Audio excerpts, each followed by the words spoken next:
I do care what you do with this information because it is important to our survival as a species. It's important to our planet. It is important for the world.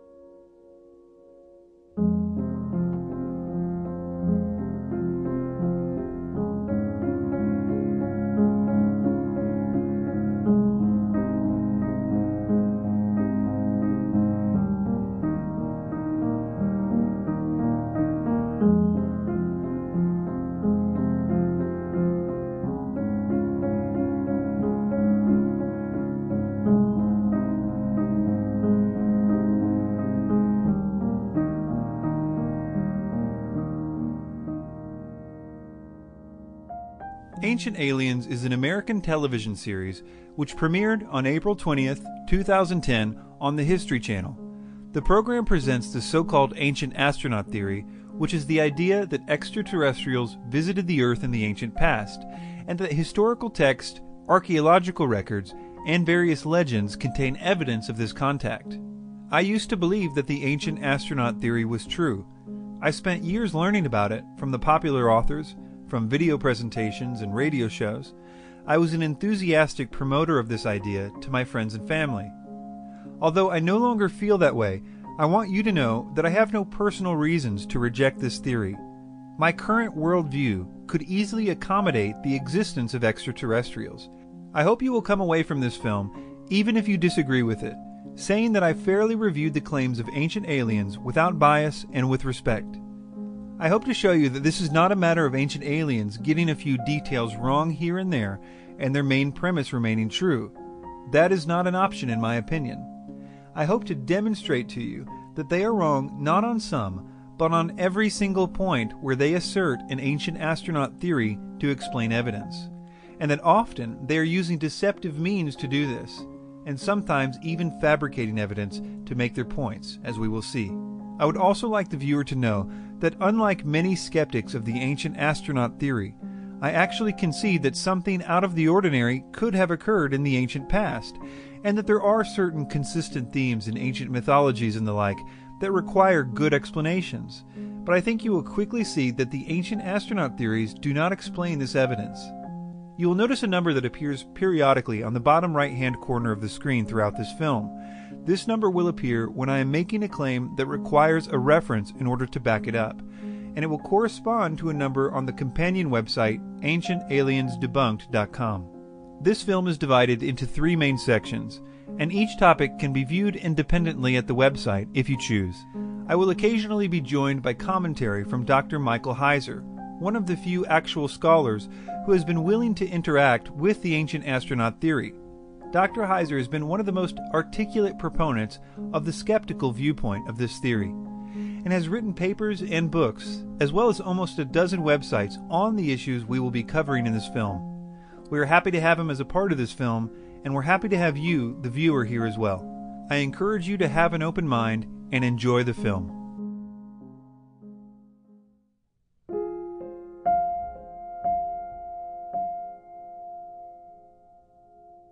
Puma Punku is so unique in the way that it was constructed and shaped and positioned that it is the most intriguing ancient site on the planet.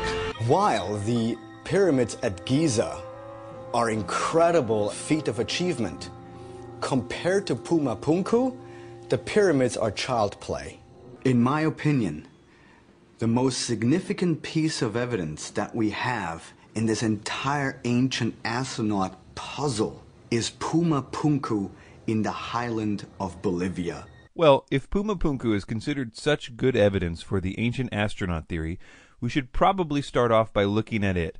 After all, it's the one that they say was built directly by extraterrestrials. Puma Punku is the only site on planet Earth that, in my opinion, was built directly by extraterrestrials. Ancient Aliens starts off with a false dilemma by making people think that it was absolutely impossible for ancient people to construct Puma Punku, even to the point of making outright false claims.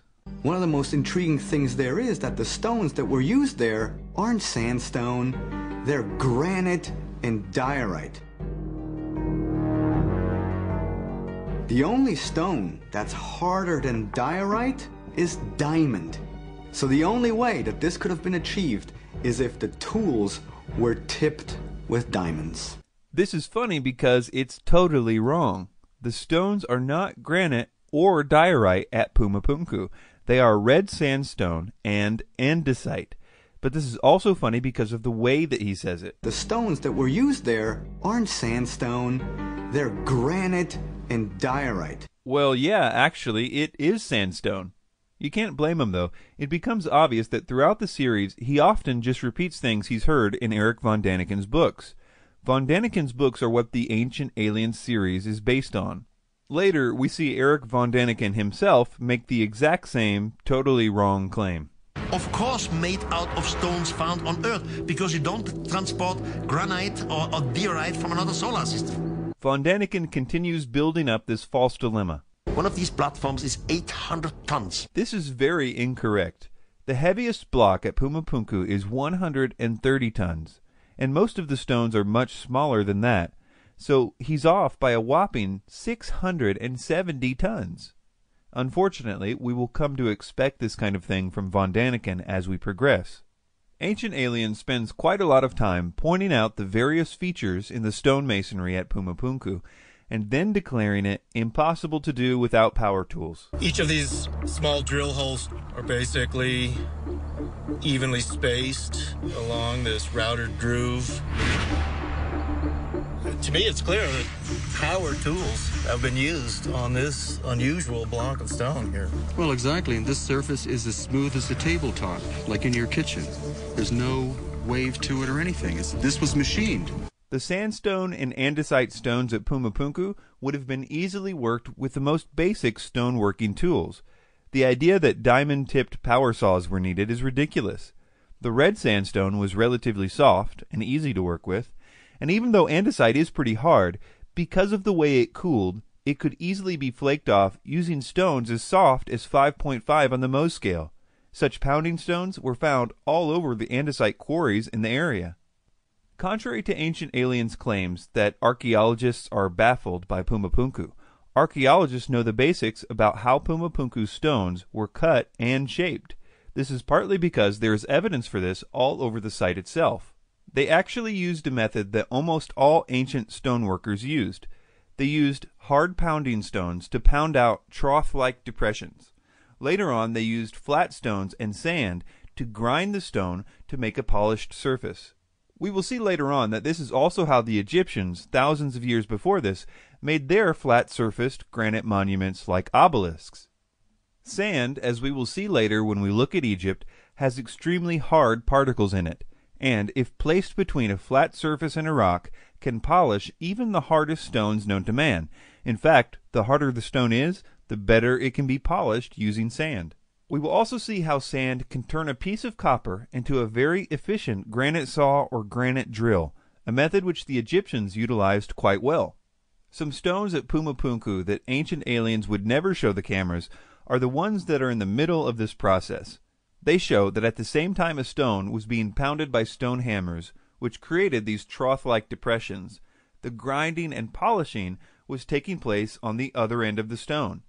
Unfinished stones like this one clearly show how they were shaped, and it wasn't with lasers. There's also unmistakable evidence of stone hammers having been used in places that were never meant to be visible, like where certain stones would be connected with one another. And because of that, it's hard for me to believe Erich von Däniken in this next clip, because it would mean that the alien toolbox had a laser gun right next to a stone hammer. Extraterrestrials arrive, the spaceship stands in orbit. Only a smaller space vehicle comes down like a space shuttle. So, just to protect their instruments, they make overnight, with their technology, what we call a base camp. of course made out of stones found on Earth, because you don't transport granite or diorite from another solar system. And then they disappear. But the wall of their base camp is still there. It is true that stone tools would not be enough to construct Puma Punku, especially for some of the finer points. For that, they would need metal chisels and the equivalent of a carpenter's square. Entire studies have been done detailing how these cuts were made, and nothing spectacular is required except some metal tools like chisels.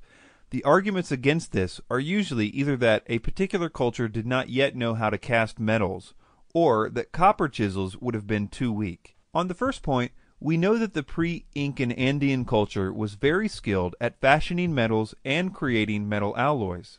In fact, the people who built Puma Punku were even pouring copper alloys into molds right on site, showing that they had more than enough capability to form all kinds of metal tools. But the question is, what about the tool's strength? Well, even if they were pouring pure copper into a mold, it would still work, but it would need sharpening often. But because archaeologists actually found a few of these metal cramps used by them on site, we now know that they were using a very strong copper arsenic nickel alloy, which made a much stronger final product. Arsenic acts as a deoxidant, preventing the metal from becoming too brittle, and nickel was used in copper alloys specifically to make strong chisels. Once you understand that they had the ability to make strong metal tools in a huge variety of shapes, there is no part of Puma Punku's stonework that would have been too difficult for them. Well, what about these 90-degree right angles that ancient aliens make so much about? One of the amazing things here at Puma Punku is the precision of the blocks. You can see with this block of granite that it's really been cut at very accurate right angles. To make flat surfaces with right angles, you don't need alien technology. You only need a square or a simple equivalent. It's important to keep in mind that Puma Punku would have been built thousands of years after the Egyptians, who had all kinds of squares and plumb bobs and levels and so on. It's a pretty basic stoneworking tool. That being said, despite what Ancient Aliens says, Puma Punku is not all perfect right angles. You can even see this, ironically enough, as the Ancient Aliens crew goes around with carpenter's squares. You can see that some of them are simply not square. Also, they make claims like all the H blocks are the same dimensions, which they say suggests that they were made by a big machine. But not only would that not be the only conclusion if it were true, it's not even true. The dimensions of the H blocks are not all the same, though they are close. It's probably the case that they were made using the same plans. Speaking of plans, mainstream archaeologists say that Puma Punku was built by the Aymara Indians. And we would all have to agree that in order to build something like Puma Punku, you need writing, you need planning, and you need some sort of a idea where which piece goes and how it ultimately all fits together. But there is one thing that all the mainstream archaeologists agree upon, that the Aymara didn't have any writing. So how is it possible that they built all of this without plans? the builders of Puma Punku may not have had an alphabet, but they did use the common iconography or artwork of their culture called Yanomama. All the icons on the site are Yanomama, not secret alien code, and this is but one of the many indications of the culture and time that it was built. But my point is that like many cultures, they used pictures instead of an alphabet, and most building plans are done through pictures, like blueprints for example. So saying that no alphabet means no planning is pretty ridiculous in my opinion. Well, what about moving the stones and lifting them into place? Surely that would have required levitation. How these massive blocks of granite were moved from their quarries and brought here to Puma Punku would have required some kind of super technology. Levitation and anti-gravity. Huge lifting vehicles. Something that ancient aliens would have had. If they did know how to levitate these stones, then they put far too much effort into creating places in the stones to attach ropes to. Many stones at Puma Punku have grooves several centimeters in width and depth on two adjacent faces for holding ropes. They even had special places cut into the stones that Puma Punku scholars call hoisting grips, all very strange things to do if they could simply levitate these blocks. And to make matters worse for the ancient astronaut theory here, according to archaeologist Jean-Pierre Pratzen, who is an expert on Puma Punku, there is almost no stone at the Puma Punku site that does not have what he calls drag marks on one of its faces, where it has been, well, dragged to the site.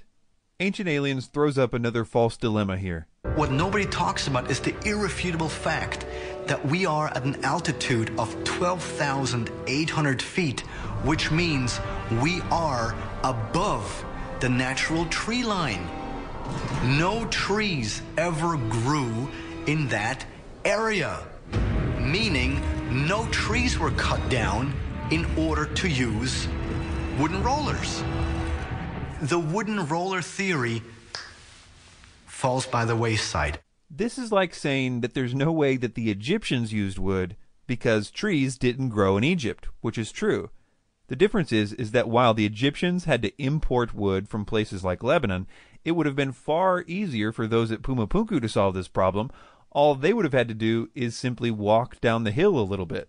Okay, well, what about this claim? Logic does not exist at Puma Punku because there we have megalithic structures which just lie about this entire site as if ripped apart by some sort of a great force. I propose that logic still exists at Puma Punku, and that the scattered state of the complex can easily be explained. Quoting from archaeologist Alexei Vranich, quote, "The high quality of the stones made it attractive building material for houses, churches, plazas, bridges, even railways." In other words, the stones were pulled down and hauled off by locals for building material. In fact, we have the 400-year-old writings of a visitor to Puma Punku who said that the looting was in full swing even back then. He wrote that if the site was closer to town, he didn't think there would have been any stones left at all. Ancient Aliens says that Puma Punku is 17,000 years old. This is what Vranich said of this claim. Quote, "The idea that Tiwanaku is 14,000 years old is based on a rather faulty study done in 1926. Since then, there has been a huge quantity of work, both on the archaeology and the geology of the area, and all data indicates that Tiwanaku existed from around AD 300 to 500. For more information on the faulty study he's referring to here, I will quote at length from Jason Colavito, who has been debunking ancient astronaut theories for years in his books and blogs. He said the following about this claim. Quote, "Tiwanaku is not 17,000 years old.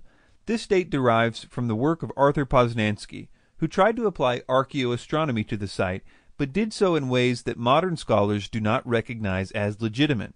Poznański proposed a date of 15,000 BP, before present, i.e. 13,000 BCE, which the geniuses on Ancient Aliens misread as 15,000 BCE, adding an extra 2,000 years onto Poznański's already flawed dates. Here's what he did wrong. Poznański assumed that the Kala Sasaya temple at Tiwanaku was laid out with perfect accuracy to align to the equinoxes and solstices that he felt but could not prove were important to the Tiwanaku people. Thus, on a certain day, the sun was supposed to rise above one rock at the temple and set behind another. Ah, but which rock should we choose? Since the current ruins do not align with these celestial events accurately, he concluded that the ruins must have been built at a time when they would have aligned with that event. Since the sun and sky change positions at a predictable rate due to the gradual changes in the angle of the Earth's axis, he concluded that the Kala Sasaya temple was built in 13,000 BCE as a solar observatory, despite no other evidence of solar astronomy at the site. The long and the short of it is that Poznański assumed celestial alignments and assumed flawless construction, and then used his assumptions to prove that his assumptions were correct. Colavito also has this picture of the site with the caption, "Pick a rock, any rock, one of them must align with something." This site has been dated using a huge variety of methods, things like carbon dating, the type of metals they used, the debris found in certain places, the type of iconography they used. Literally every kind of dating method applied comes to the same conclusion. It was constructed in the early Middle Ages. Before we conclude this section on Puma Punku, there are two other claims I wanted to address. The Spanish conqueror asked the Inca, the people living there, including the king of the Inca, what is this Puma Punku? And they all said, it's not us. It's not our forefather who made this. This was made by the gods in one single night. Usually a king is proud about what his people did, about the precision and so on. In that case, the chief and the people said, no, it was not us. It was the gods who made it. If you understand a little about the Incan imperial system and religion, you will understand why the Incans didn't claim the site, and even why they claimed that it had a supernatural origin. Part of the Incan state religion was that the Incan Empire was the first civilization, and it was created by God himself. It was a very convenient idea for bolstering the Incan case for the right to rule everyone else. When the Incans arrived at Puma Punku, the site had already been abandoned for at least 100 years. Admitting that there was a pre-Incan culture at all, let alone one with more skill than them, would have been detrimental to the whole scheme. So they slightly modified their already existing mythology to include Puma Punku. So instead of Viracocha creating the Incan capital, he also created Puma Punku. And just like that, the Incans were still the oldest and greatest civilization, even though everyone probably knew it wasn't true. And finally, Ancient Aliens says the following about what the ancient local people believed regarding who constructed Puma Punku. Local legends suggest that Tiahuanaca was built as a site of religious pilgrimage to celebrate the arrival of sky gods. But this is a total lie. Viracocha came from the sea, not from the sky. This is a very sneaky move by Ancient Aliens, in my opinion. So, in conclusion, the stones are not made of granite and diorite. The stones were easily workable with the tools available to the Andean culture, tools which we know included high-quality metal alloyed chisels. These tools would have been more than sufficient to make the angles seen at Puma Punku. The faces of the rocks have been finished using a polishing technique after being rough-cut using stone hammers, evidenced by the unfinished stones and hidden areas of the finished stones. The moving of the stones was not as difficult as Ancient Aliens makes it seem, especially when you take into account that they are telling people that the stones weigh 600 tons more than they actually do. The stones have telltale drag marks and hoisting holes for ropes, all showing that they were not levitated as Ancient Aliens would have us believe. We know the culture which built this monument, and all the iconography and sculptures are consistent with that culture, and the various methods of dating that scientists use all point to the same time period. The idea that Puma Punku was from Atlantean times we now know is based on a very transparently flawed presupposition.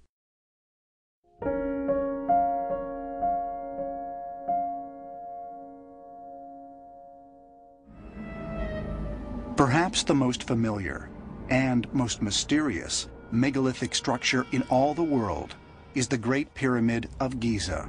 The enormous size and weight of the stones, multiplied by the sheer number of them, makes one thing certain. The construction of the Great Pyramid remains one of the greatest marvels and mysteries of architectural engineering. The pyramids at Giza are marvels of engineering, and there are many theories about how they were constructed, from the mundane to the fantastic. There are all kinds of theories on how the Great Pyramid of Giza was built. So many theories, you just sit back and shake your head. And that includes ET visitations, levitating the blocks with some kind of sound system. One place we can learn a lot about Egyptian stone-cutting methods is from the so-called unfinished obelisk. Here we have a 1,000-ton obelisk made of granite, which was abandoned midway through the project because of a crack that developed. This stone, because it is unfinished, gives us direct insight into how they cut and shaped granite, as well as other stones. On the sides we can see how these stones were separated from the quarry.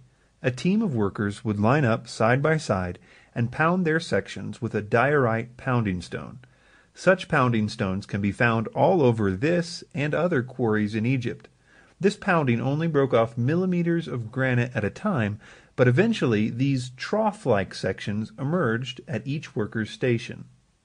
After that, they would do the same thing on the bottom of the block, until it was supported only by a thin spine in the middle. Then it would be snapped off using levers. The people who created the Moai statues at Easter Island used very similar methods for quarrying stone, as did many other groups around the world, as we will see. After the stones had been roughly shaped using pounding stones, they would then begin to polish them with grinders. There have been many types of stone grinders or polishers found in ancient Egypt. They usually had a handle with a flat surface, which they would use to rub against the stone with sand as the abrasive. They were, well, sanding the stone. The various mineral particles found in sand are hard enough not only to polish hard stones like granite, but also to do what Ancient Aliens tries to make people think is utterly impossible, that is, to cut granite. The Egyptians had a variety of ways to cut granite, mostly involving copper and sand. There are plenty of saw marks on granite stones in Egypt, at the granite quarries, of course, as well as certain notable ones, like the famous granite sarcophagus in the Great Pyramid. The person who was doing the sawing on the sarcophagus sawed for a while at the wrong angle before realizing his mistake and going in the right direction, which left a pretty big mark for us to study. These copper saws came in three basic styles. One was a two-person saw, like an old-time lumber saw. Another type was a small, handheld saw with a wooden handle. And finally, there was a tubular saw for making holes in granite and other stones. These saws are depicted in several Egyptian reliefs.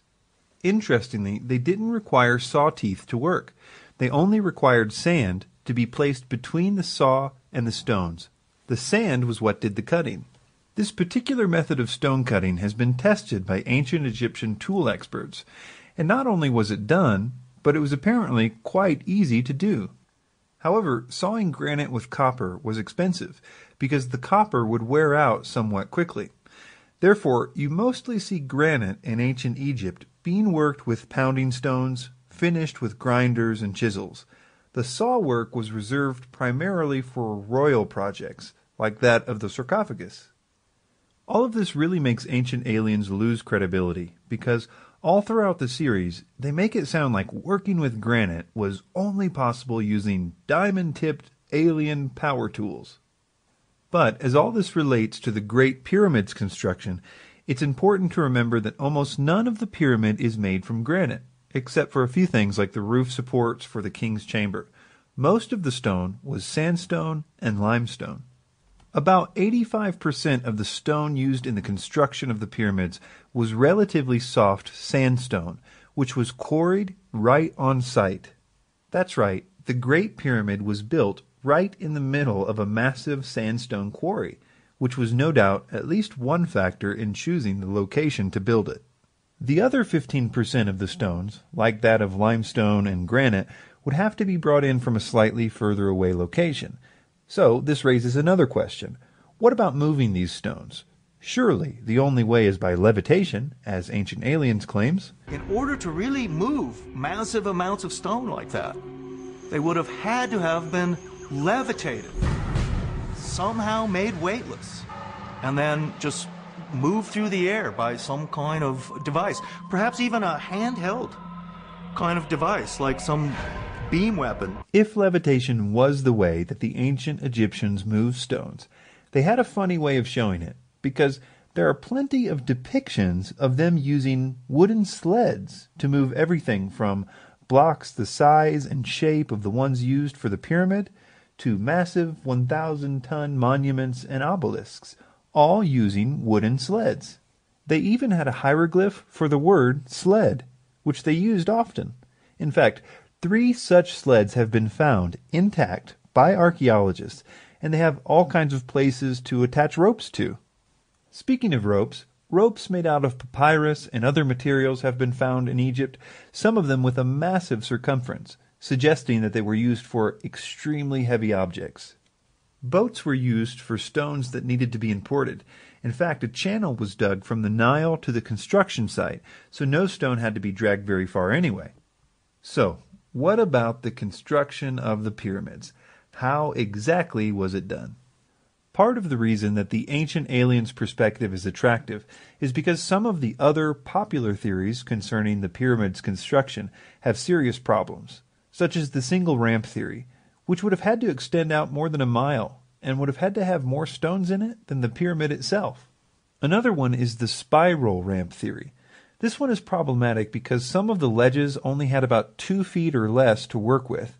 Certainly not enough to hold a ledge that would carry workers and stones the size of the ones used. Also, a structure like the pyramid would have had to have been constantly monitored for geometric accuracy as it progressed upwards, because being even a few inches off on a lower level could cause the top to be off by a huge amount, and a spiral ramp would have made it impossible to survey the geometric accuracy of the pyramid as it progressed. Add to this that there's no actual evidence for either of those theories, and you can see why people are looking for alternatives. While doing research for this documentary, I came across a new theory about the pyramid's construction that I had not heard before. At first I planned to mention it only briefly, but the more I heard of this theory, the more convinced I became of its validity. It was proposed not by an Egyptologist, but by an eccentric French architect named Jean-Pierre Houdin. And if Jean-Pierre is correct, knowing how the blocks were raised in the pyramid also happens to explain some of the other mysteries, like the purpose for the odd-shaped grand gallery, as well as the purpose of the granite blocks above the king's chamber, and why there were 3 burial chambers cut at different levels in the pyramid, 2 of which were unused. I will very briefly explain this theory, but I highly encourage you to visit the links at the website on your screen, because the specifics of this theory are something that any pyramid enthusiast should be very familiar with, in my opinion. The basic idea is that there was an internal ramp in the Great Pyramid, and workers dragged the blocks through it until they reached the corners, at which point the block was repositioned for another team to pull it up the next ramp. Also, the exterior limestone blocks with the polished finish would have been positioned and aligned first to ensure geometric accuracy, and then the sandstone blocks would have been positioned behind them as filler. This would mean that all the internal chambers, like the Queen and King's chamber, were built as the pyramid progressed upwards in the light of day. This internal ramp theory, unlike some of the others, is actually supported by quite a lot of physical evidence. For example, in the 1980s, a French team, looking for hidden chambers, conducted a full-scale gravimetric survey of the Great Pyramid, kind of like a giant X-ray map of the entire pyramid. They actually found evidence of this internal ramp through their study, but they had no idea what to think of the spiral pattern they saw at the time, so they simply filed it away until they heard about Jean-Pierre's internal ramp theory 14 years later. In addition, there is this notch high up on the Great Pyramid, which, according to Jean-Pierre, rests exactly on the 7% grade where you would expect to find the internal ramp, and would be at the exact place where the workers would have lifted the blocks and changed the direction for the pullers. Bob Breyer, an Egyptologist who was working with Jean-Pierre, was only allowed a few minutes to survey this notch and take a few pictures and measurements. They found that there was indeed a large space behind these stones, and they made extensive computer models with the pictures that were taken. As of 2012, the team is still waiting for clearance from the Egyptian authorities to conduct a full-scale survey of this notch. But perhaps even more interesting than this is the purpose for the Grand Gallery and the granite stones above the king's chamber. I mention them together because, according to Jean-Pierre, they are intimately connected. First, it's important to know the main difference between the Great Pyramid and the other 2 pyramids at Giza is that the Great Pyramid's burial chamber was inside the pyramid. The other 2 were underground, cut directly into the bedrock, which meant that in those 2 pyramids they did not have to worry about the hundreds of thousands of tons of stone above it collapsing onto the tomb. The Great Pyramid was different. Its chambers were in the middle of the pyramid, and because of this, the designer had to get creative to prevent the stones from collapsing in on the chambers. In earlier pyramids in the area, this had been accomplished using a stone roof that came together at an apex, which distributed the weight of the blocks away from the chamber. But for the Great Pyramid, the designer wanted to be more ornate, opting for a flat roof in the king's chamber, which would have easily collapsed if he didn't find a way to distribute the weight of the stones above it away from the roof. He ingeniously added a series of large granite blocks, spaced out evenly above the chamber, capping those stones with the same apex roof idea from the earlier pyramids, which distributed the weight safely away from the king's chamber ceiling. This did indeed solve the problem of the weight of the stones collapsing the chamber, but it caused another problem. How could you get those granite stones up there for placement? They would have been too big for the internal ramp, and too heavy even at a 7% incline. For the solution, we looked to the Grand Gallery. The Grand Gallery has puzzled Egyptologists ever since it was discovered. It's such an odd shape, and it doesn't seem to make sense to construct it the way it's constructed if it's simply a path to get from point A to point B. This has led to much speculation about its purpose.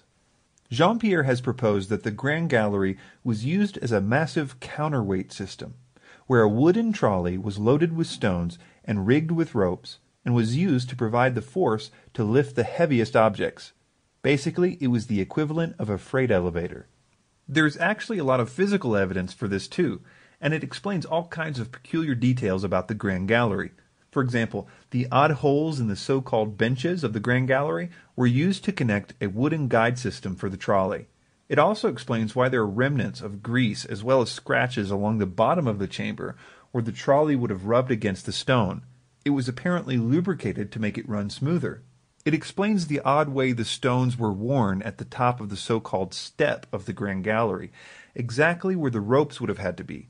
This area has now been cemented over to make a step, but you can see in the old pictures what it looked like when the first explorers arrived. This freight elevator would have required a small external ramp, which there is some evidence for, and even those who oppose the long, single ramp theory agree that there probably was a small ramp at the beginning of the construction. This ramp would have been dismantled after the completion of the king's chamber, and the stones would have been dragged up the internal ramp to finish the rest of the pyramid. Jean-Pierre and his team have made a lot of converts to this idea, including a number of well-respected Egyptologists and pyramid experts.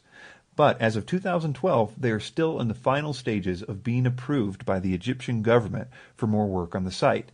Houdin's idea of an internal ramp, I think, is coherent. I think there's good circumstantial evidence for it. If you have watched the National Geographic special on his view, I think you would agree that there is good circumstantial evidence for it. It has a lot of explanatory power for a lot of the fundamental questions. And I think it's important because Houdin's theory depends on a very simple idea in engineering, both in the ancient world and in today's world, and that is the use of weight and counterweight.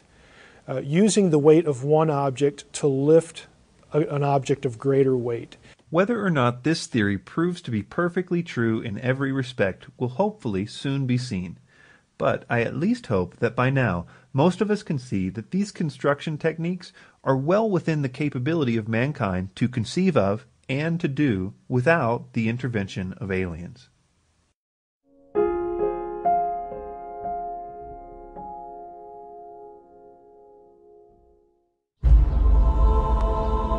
Eastern Lebanon, the Pacal Valley. Here, at this archaeological site, stand the ruins of Heliopolis, built in the 4th century BC by Alexander the Great to honor Zeus. But beneath the Corinthian columns and remnants of both Greek and Roman architecture lie the ruins of a site that is much, much older. According to archaeologists, it dates back nearly 9,000 years. The ancient city of Baalbek, named after the early Canaanite deity Baal. And so because it was already sacred to the god Baal, then later the Greeks and the Romans then would build temples on this very same spot.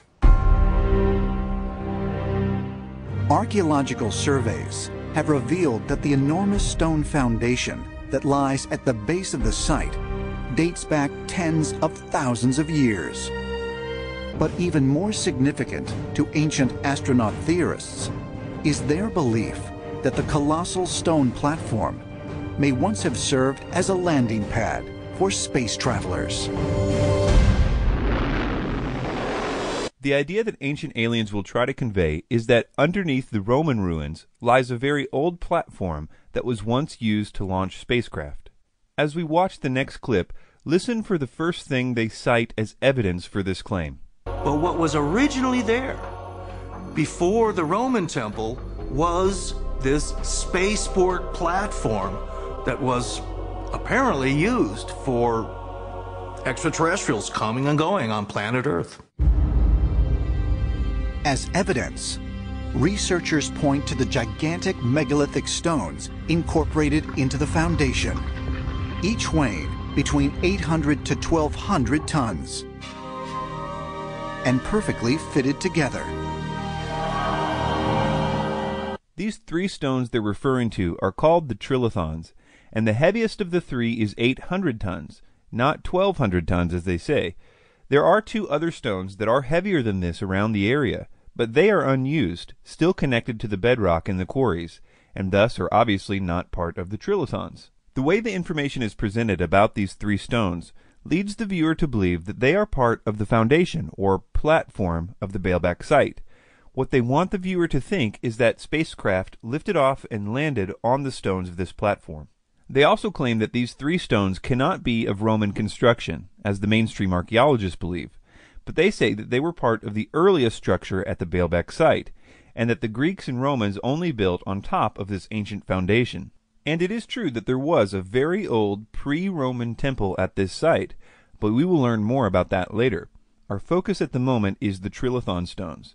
Ancient Alien says that these 3 stones are the real mystery of Baalbek. This is the real mystery of Baalbek, how these stones came to be there, why they were placed there, and specifically how they were transported into place, because some of the stones are of such magnitude that modern machinery is incapable of putting them there, but somehow our ancestors were able to do this. To solve this mystery, we need to first understand that these 3 stones do not form the foundation of Baalbek, as is so often suggested. The trilithon stones lay end to end, or long ways, and are part of the narrow wall on the western end of the complex. They are most certainly not the foundation, nor do they constitute a platform, and it would be very awkward for a spaceship to land on top of them, considering the space on top is so narrow.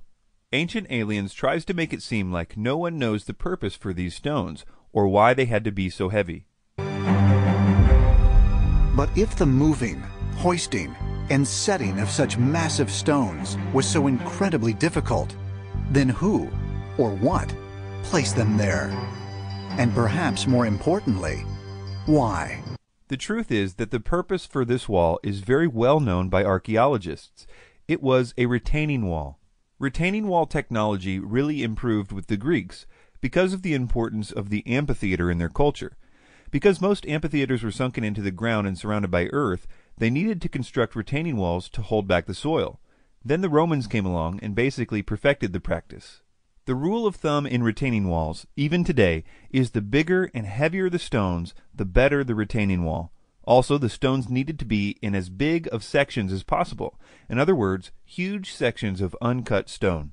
It's no coincidence that some of the biggest single stones in the ancient world, besides Baalbek, are also used in retaining walls, and by the Romans as well, as we will see.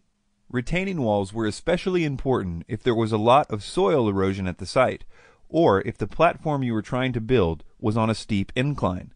At Baalbek, the platform was built right on the side of a huge hill, so for that reason alone, it would require a retaining wall if they intended to make a large level platform.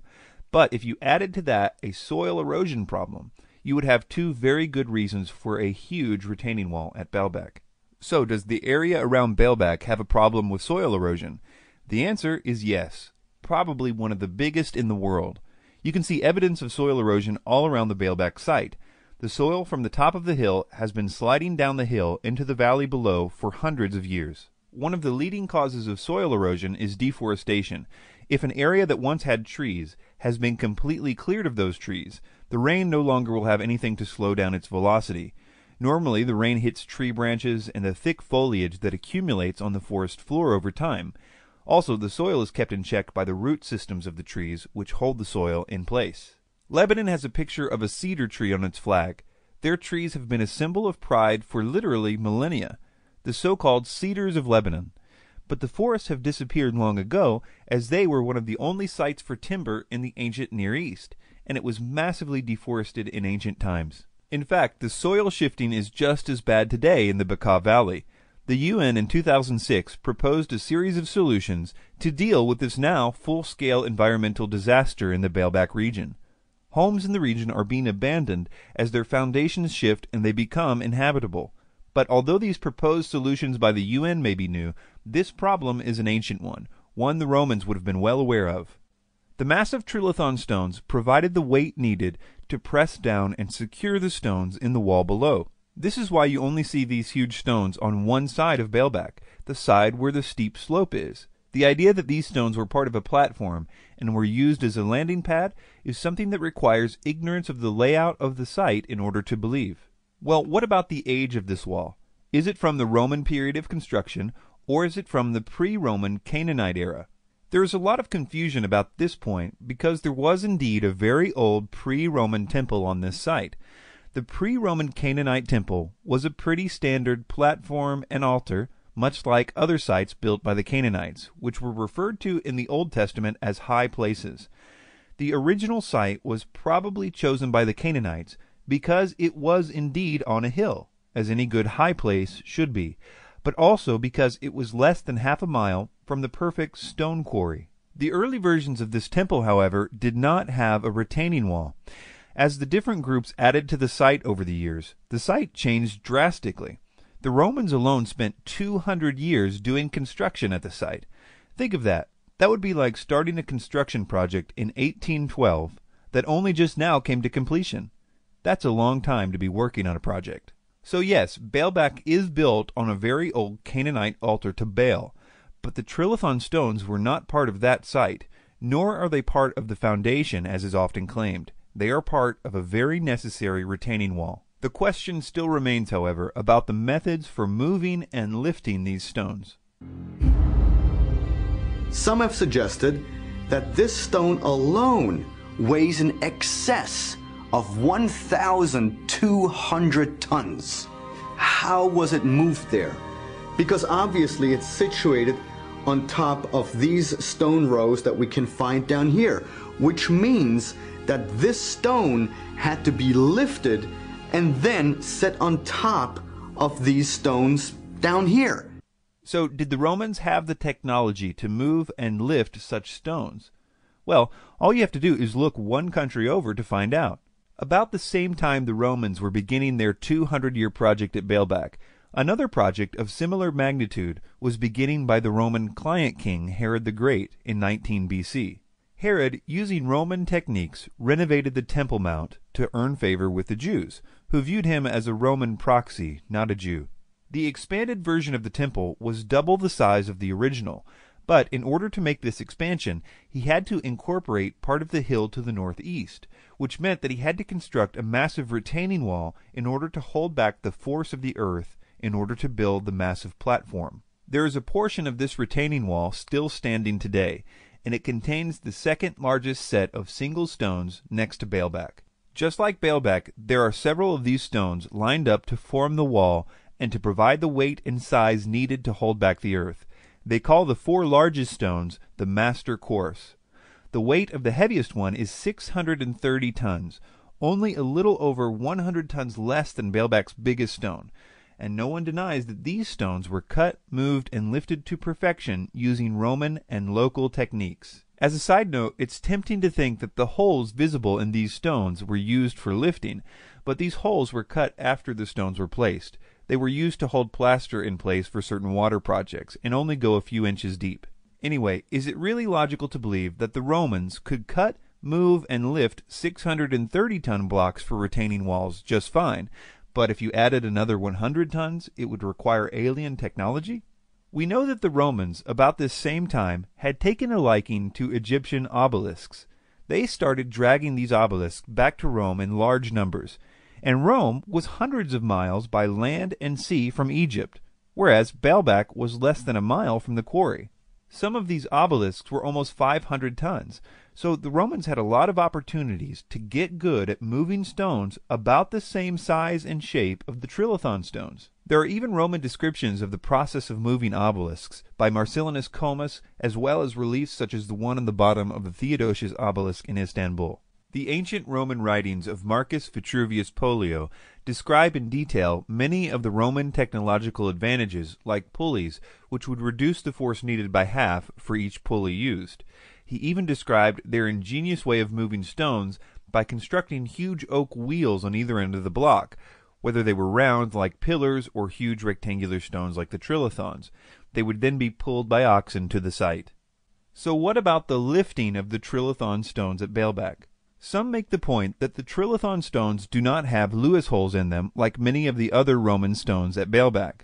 Lewis holes is the name for the holes that the Romans would drill in the stones for lifting with their cranes. Yes, the Romans had cranes, and although their cranes only had a 5-ton capacity, often they would combine many of them together, which would obviously give them a greater capacity. So why don't these 3 stones contain these holes, like all the rest of the stones at Baalbek? Well, first of all, I wouldn't be so sure that they don't. No one has ever seen what is on the ends of these stones. It may very well be that they decided against a straight-up or dead lift of the trilithon stones because of their weight, and instead decided to lift up only one side of the stone. You would really only need to lift it high enough and long enough to get even the smallest brace underneath it, because at that point you would have a number of mechanical advantages and therefore options. For example, watch as this man makes a Stonehenge in his backyard all by himself using a simple counterweight method. I've tried to do this without any mechanical machinery at all. I've used mostly sticks and stones for my equipment. No pulleys, no hoist, no metal levers. Just try to use gravity too, I believe, is my favorite tool. Whoop. The first goal is getting this block 3 feet off the ground. In order to move it up to this point, I just rock the block back and forth, adding weight to that end, and that opens a gap on this side, and just slide a board in. Then I add the weight to that end, there she goes, and slide a board in on this end. This shoring box acts like a jack, slowly raising the block. But it's not really even necessary for them to have been lifted. A French paper written by Jean-Pierre Adam meticulously details how the stones could have been moved using the specifications provided by Marcus Vitruvius Pollio by constructing roads underneath the stones on rollers, and the roads were raised to lead to the exact place of their placement, which was easy at Baalbek because of the terrain, so it wouldn't require any lifting, and then using man-powered drums and a system of capstans to pull the stones along the road. This method would have only required 144 workers to accomplish. It's also helpful for people to remember that the largest stone ever moved in the world is the so-called Thunderstone in Russia, moved in the 1700s using no modern equipment. This stone is 1.5 tons larger than the largest trilithon stone, and we know that moving it didn't require any alien technology. Well, what about this claim? What's really interesting about Baalbek is it's always been known as the landing place. There's an actual text from Sumerian times called the Epic of Gilgamesh. Gilgamesh actually claims to have seen rockets descend and ascend from Baalbek, the landing place. These claims come directly from the writings of Zecharia Sitchin, and they are totally untrue. Baalbek was not called the landing place, and the Epic of Gilgamesh never speaks of rockets ascending and descending anywhere in it. If you're going to make these assertions, okay, I would want the passage. I want to see the passage in Gilgamesh that names Baalbek specifically. Okay, I'm naturally skeptical that there is such a passage, but if you're going to make this claim, you have to be able to establish with certainty, not even just a general region. You have to establish with certainty that these are the stones, or that these stones are what is being referred to in any given text. Sitchin, when making this claim in his book, never tells the reader where they can find this in the Epic of Gilgamesh. This is probably because it makes it harder for the reader to check his facts. Yeah, I have personally found the writings of Sitchin very frustrating from the perspective of a scholar and an academic, which is what I am. It's sort of reflexively what I look for. It's very hard to follow his trail because he just doesn't cite sources. Even if he cites a source, for instance, an ancient text, he doesn't give you sort of the chapter and verse. He doesn't give you the tablet numbers, the line numbers, and I have to look at it and say it's either really lazy or he doesn't want you to be able to check up on him. It's one or the other. I will link the actual section of the epic as well as a link to the online resources to check the Sumerian text for yourselves at the website ancientaliensdebunked.com. Nowadays, all the Sumerian tablets, including their own dictionaries, are searchable online.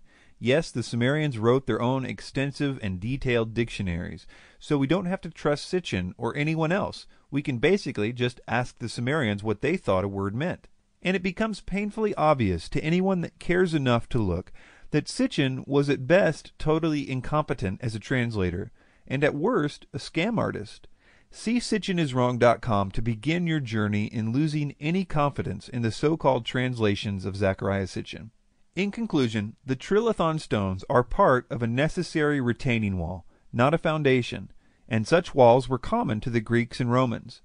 The retaining wall was not part of the simple, original, much smaller temple at Baalbek, and we know from other retaining walls of similar size, built by the Romans at the same time and in the same area, that they were more than capable of moving and placing stones of that size and shape, also evidenced by their ability to move obelisks. This is especially true if you gave them over 200 years in which to do it.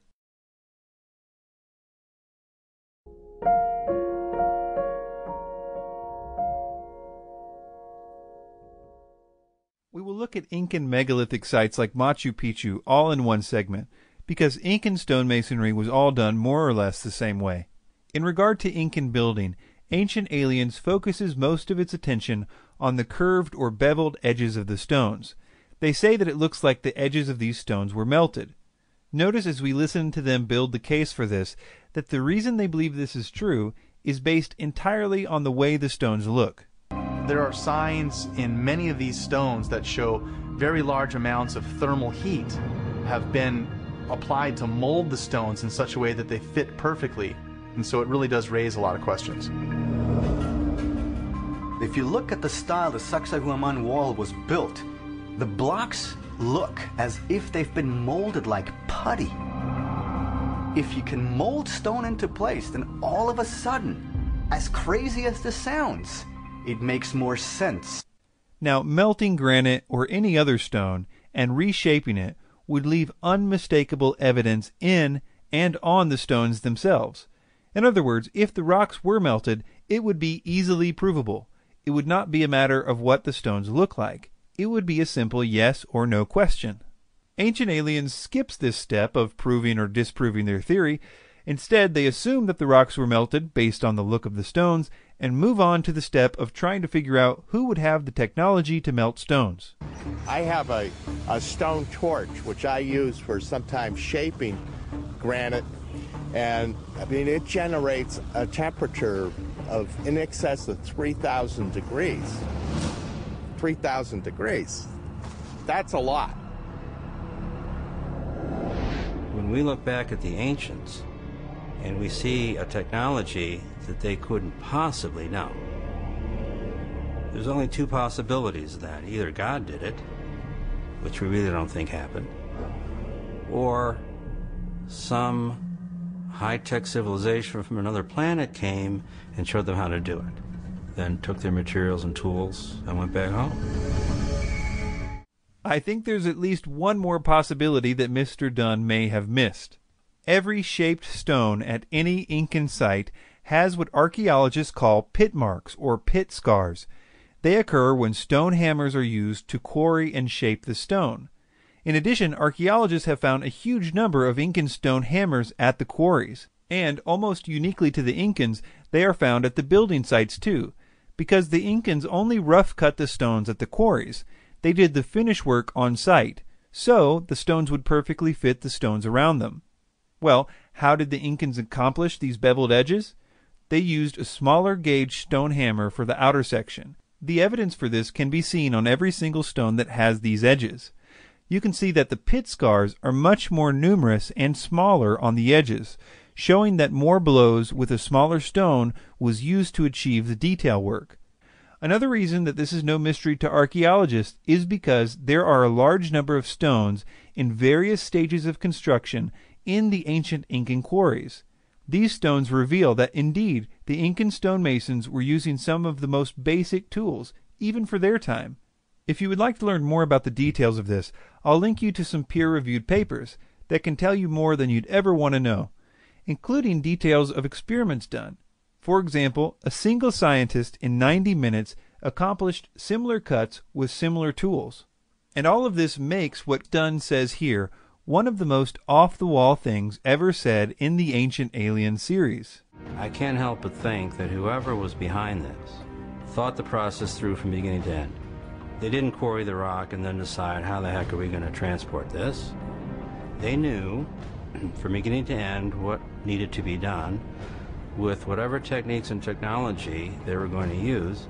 In industry today, there's a kind of an adage, keep it simple, stupid.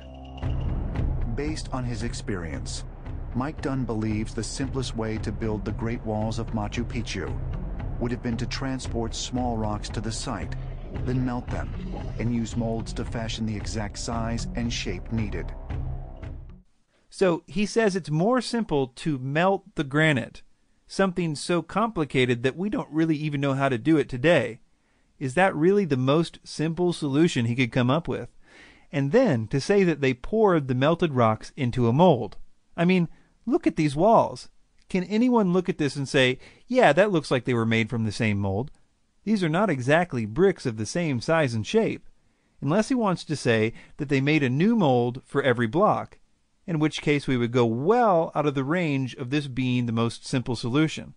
As far as how the Incans moved the stones into place, they left us a lot of evidence behind in the form of ramps.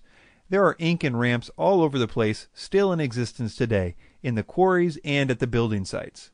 The Incans had one of the most massive workforces in all the ancient world. They were like the Roman Empire of the West, and they had an absolutely huge labor force at the ready for these types of projects. So we know these rocks were not melted and put into molds as Ancient Aliens tells us. We actually know exactly how they made these rounded edges, because of the pit marks left behind, as well as the huge number of stone hammers found in the quarries. There are no mysteries that require alien input with Incan stonework.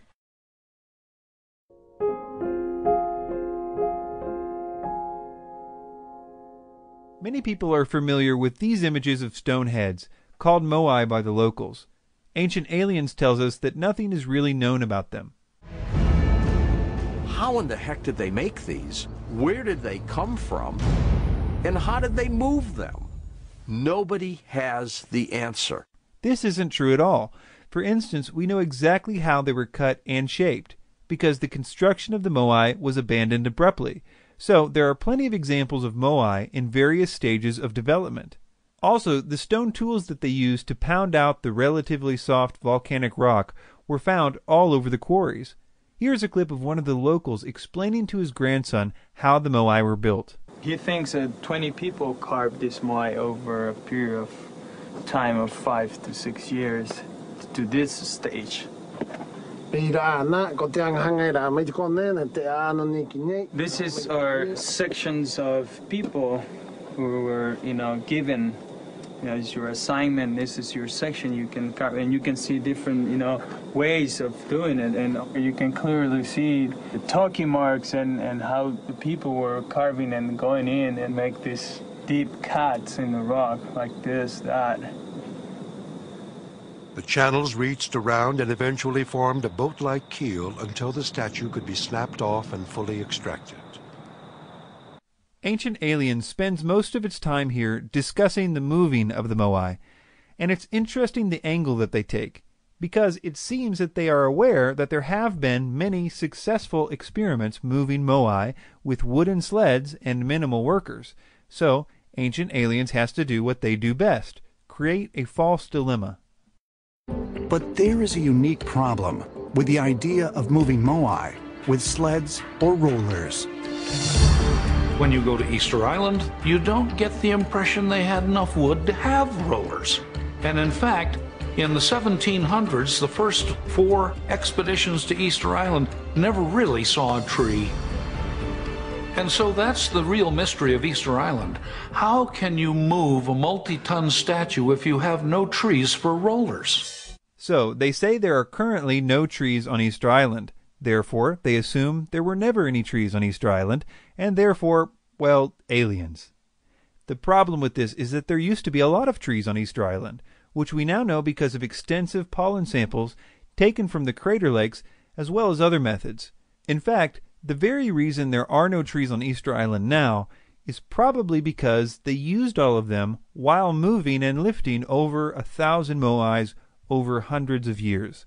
In other words, they used all the trees. One interesting thing about Easter Island is regarding soil erosion. If you take a land that once had a lot of trees and cut them all down, then you will have a massive soil erosion problem.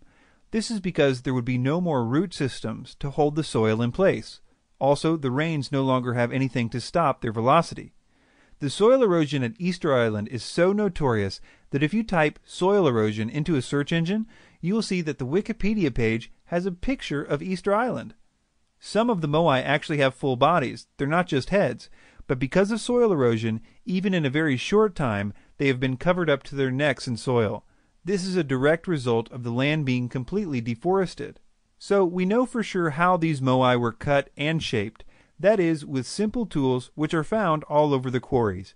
And we know that if they had trees on Easter Island, then there are no problems with moving them and prying them into place. And Easter Island used to have a lot of trees before their fascination with creating moai exhausted their supply.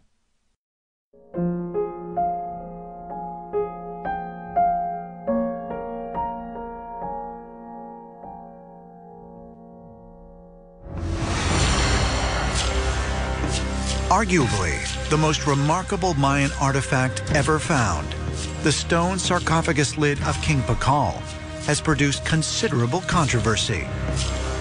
Mainstream scholars believe the depiction is of King Pacal on a journey to the underworld. But ancient astronaut theorists believe the king is portrayed seated at the controls of a spacecraft and have dubbed him the Palenque astronaut. He appears to be going into space. He's the original rocket man. There, manipulating his spacecraft, going into space. We have maintained for a very long time that the depiction here is of King Pacal sitting in some type of a spacecraft, because he is at an angle like modern-day astronauts upon liftoff. He's manipulating some controls right here. He has some type of a breathing apparatus or some type of a telescope in front of his face.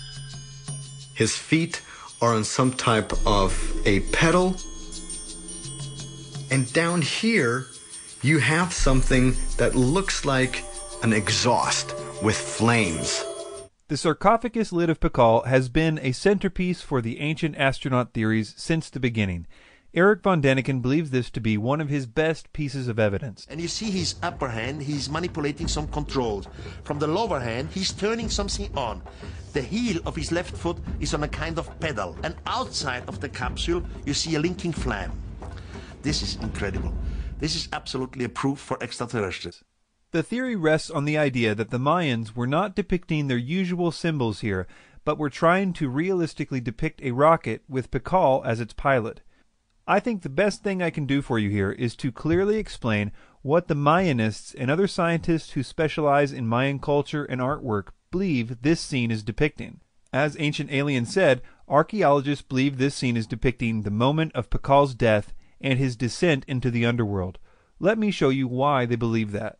The most famous symbol in this picture is that of the World Tree, which, if you believe Ancient Aliens, would make up the entire hull of the rocket. It's hard to overemphasize the importance of the World Tree in Mayan mythology. The idea was that the World Tree extended into the heavens with its branches, and its roots extended into the underworld, so it was a symbol of the bridge between the underworld, heaven, and earth. When it is depicted, it almost always has the double-headed vision serpent on its branches, just like it is depicted here on Pacal's lid. The vision serpent was believed to live at the center of the world. Thus, it is depicted just above the underworld and just below the heavens. In its top branches is the celestial bird, which is seen a little more clearly in other World Tree depictions like this one, but on Pacal's lid you can see it's clearly depicting the same bird. The celestial bird represented the heavens, and thus was pictured on top of the World Tree. What Ancient Aliens says is the exhaust or fire from the rocket's takeoff is the roots of the world tree extending into the underworld, which is not just typical for the depictions of the world tree, it's pretty much a requirement. In the underworld, we see a picture of the Mayan sun monster, which Pacal is riding into the underworld. The idea was that every time the sun set, it was actually traveling into the underworld, where it would die, like everything else in the underworld.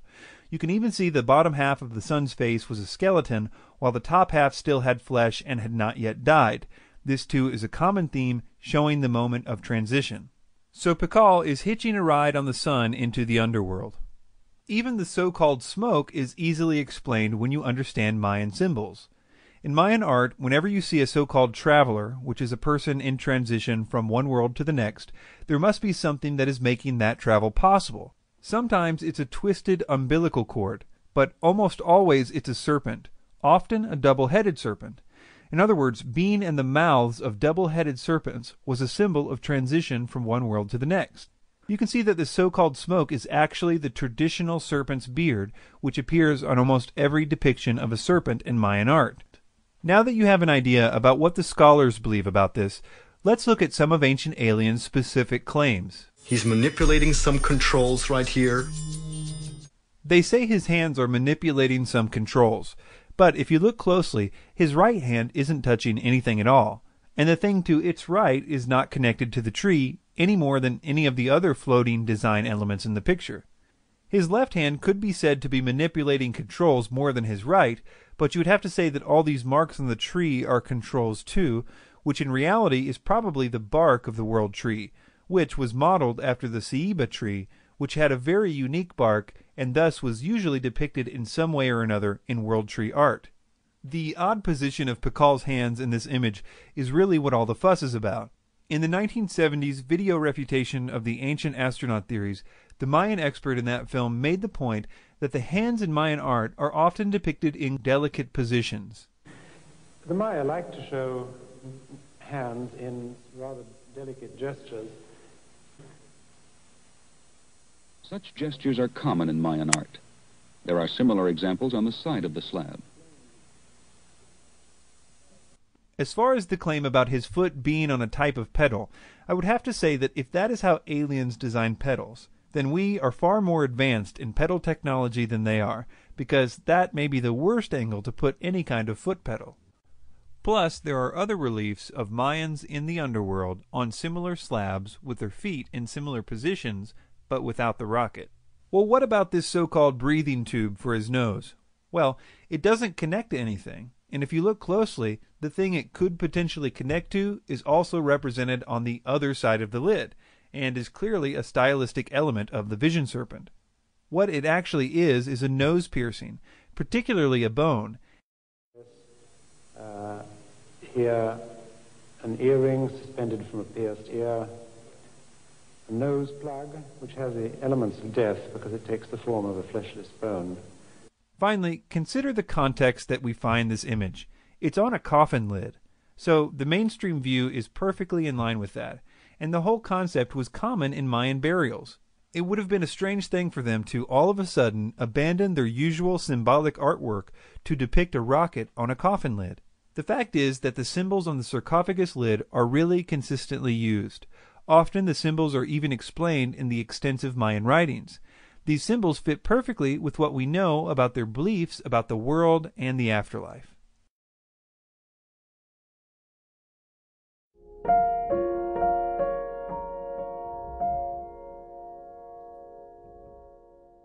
The Nazca Lines of Peru have been an important part of the ancient astronaut theory since its beginning.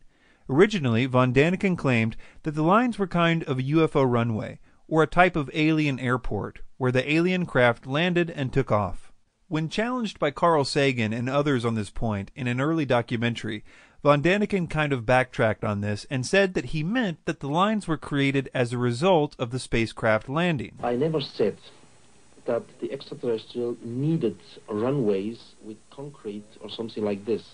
My idea, which I developed in my second book and also in the book In Search of Ancient Gods, the picture book, was that some vehicle was coming down, not an interstellar spaceship, simply a small vehicle, and landing with an effect maybe even of the air cushion system. So they don't need landing tracks, but simply by the landing itself, some sand and stones are blown away, and you have a simple track on the ground. And after maybe a few hours or a few days, they start again, maybe in another direction. You have a second track, the take-off track. In other words, he's saying that the spacecraft dragged on the surface of the ground as they landed, and that the lines are therefore the unintentional result of spacecraft landing. For the Ancient Aliens series, however, it seems that they are back to claiming it was an airport. The lines look like airstrips. They start abruptly, they end abruptly. Looking at Nazca from the air, it looks like an airport. And it really does, because you have all these bands, wide bands that look like airstrips that are laid on top of each other, but you also have these gigantic, long, straight lines that go for miles and miles over valleys, over mountains. Either explanation seems to fall short of explaining why these lines are sometimes several miles long, one of them being almost 15 miles long. It would be a pretty inefficient spacecraft if it took 15 miles for it to take off, or, in the alternate explanation, if it needed to drag on the ground for 15 miles before it stopped. We will look more into this later. In the meantime, I want to look at what I think may be the most ridiculous claim of the entire Ancient Alien series. At Nazca, entire mountaintops have been removed. I mean, this all requires machining. And I'm not talking, you know, a little wheelbarrow and a pick. I'm talking sophisticated machinery, because we today would also need sophisticated machinery in order to achieve such feats. They are claiming that this mountain in the Nazca region has been artificially sheared off. But what they are referring to is a plateau. Plateaus and mesas are naturally flat on top. They occur all over the world, and geologists know exactly how they form. In light of that, it makes them spending so much time on this point kind of funny. There the mountain's cap comes up from both sides. Here it was flat. This is absolutely incredible. This is one of the most craziest pictures I made about Nazca. The crazy thing is, the rubble, the remains of that summit or that mountaintop, gone. It's nowhere. It's not in the valley down below. It's nowhere in the region. What happened to it? Okay, moving on to the lines. Nazca doesn't just have straight lines. There are also several images of animals, such as monkeys, spiders, fish, jaguars, llamas, lizards, and dogs. Contrary to what Ancient Aliens says, the way that they were made is very well known. In fact, it's ridiculously simple. They simply moved the reddish-brown iron oxide-covered pebbles that cover the surface of the Nazca Desert out of the way. When the gravel is moved, the layer underneath is exposed, which is much lighter, and the contrast of the two colors creates the Nazca line. If you were in the Nazca Desert, you could create a Nazca line by running your finger over the surface of the ground. It would probably stay there for hundreds of years, too, because the Nazca Desert is one of the driest places in the world, and it almost never receives rain. If it did, the lines would have been washed away long ago because they are so superficial. Well, if these lines aren't an alien airport, what are they? What is known are the basic beliefs about religion in the ancient Nazca culture. Likely related to the arid and extreme nature of their environment, Nazca religious beliefs were centered around agriculture and fertility. Much of the Nazca art depicts powerful nature gods, such as the mythical killer whale, the harvesters, and the mythical spotted cat, etc. Essentially, they worshipped gods represented by animals, which they thought controlled things like water and crops. I might add that they were super serious about this too. So serious that they decapitated lots and lots of humans in order to appease these nature gods. I think it's fair to say that the Nazca people were obsessed with beheadings. On their pottery, it depicts crops growing from severed heads, and there are other things too that show the connections that they believed severed heads had to good crops. All that to say that these people were dead serious about farming, and if you're serious about farming, you must also be serious about water. And if you are farming in the desert, then it's off the charts how serious about water you would be. I mention this because it helps to explain what the Nazca Lines likely are. First, let's take the depictions of animals. For the most part, all of these animals can also be found depicted in Nazcan pottery. They were the Nazca gods of water and fertility. If you asked an ancient Nazcan what they believed about the world and how it worked, they would likely say something like, "We take hallucinogenic drugs, we cut off a lot of heads, all in hopes that the monkey spirit will help us have some good crops this year."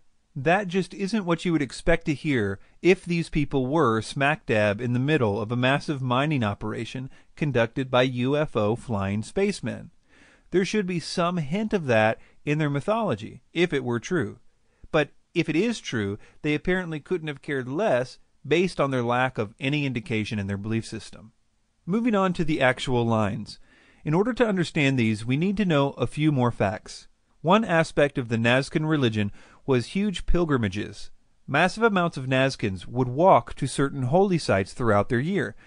There they would participate in big religious events. The main place that they walked to was a place called Cahuachi, very near the Nazca Lines. For a long time, archaeologists thought that it was the biggest Nazcan city ever found. But slowly they realized that it was never a place of permanent residence, but was only a place for all the pilgrims to converge. And what they did after they all walked there was, well, do some more walking. These walks are called processions when they are in a religious context. In the Nazcan culture, everyone got together and walked on these specific paths. The idea was that by getting everyone together and doing these rituals, they could appease these water gods. And even when the straight lines were not directly above underground water reservoirs, they were leading to mountains and other sites which were associated with the water gods, where the people would then worship those gods. So, in conclusion, the mountains weren't shaved off, the idea that it was an airport makes no logical sense, and the symbols and rituals which were a huge part of the Nazcan culture more than explain the so-called Nazca Lines.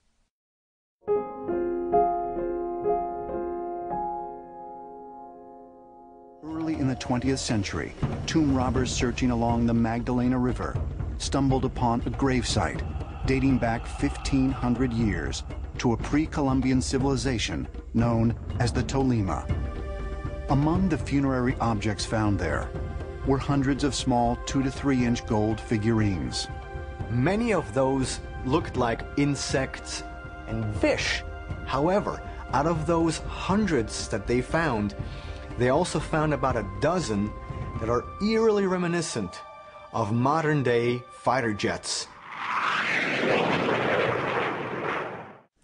Okay, so he admits that when these things were found, there were hundreds of them that were clearly representing insects and animals, and only about 10 of them that looked like jet airplanes.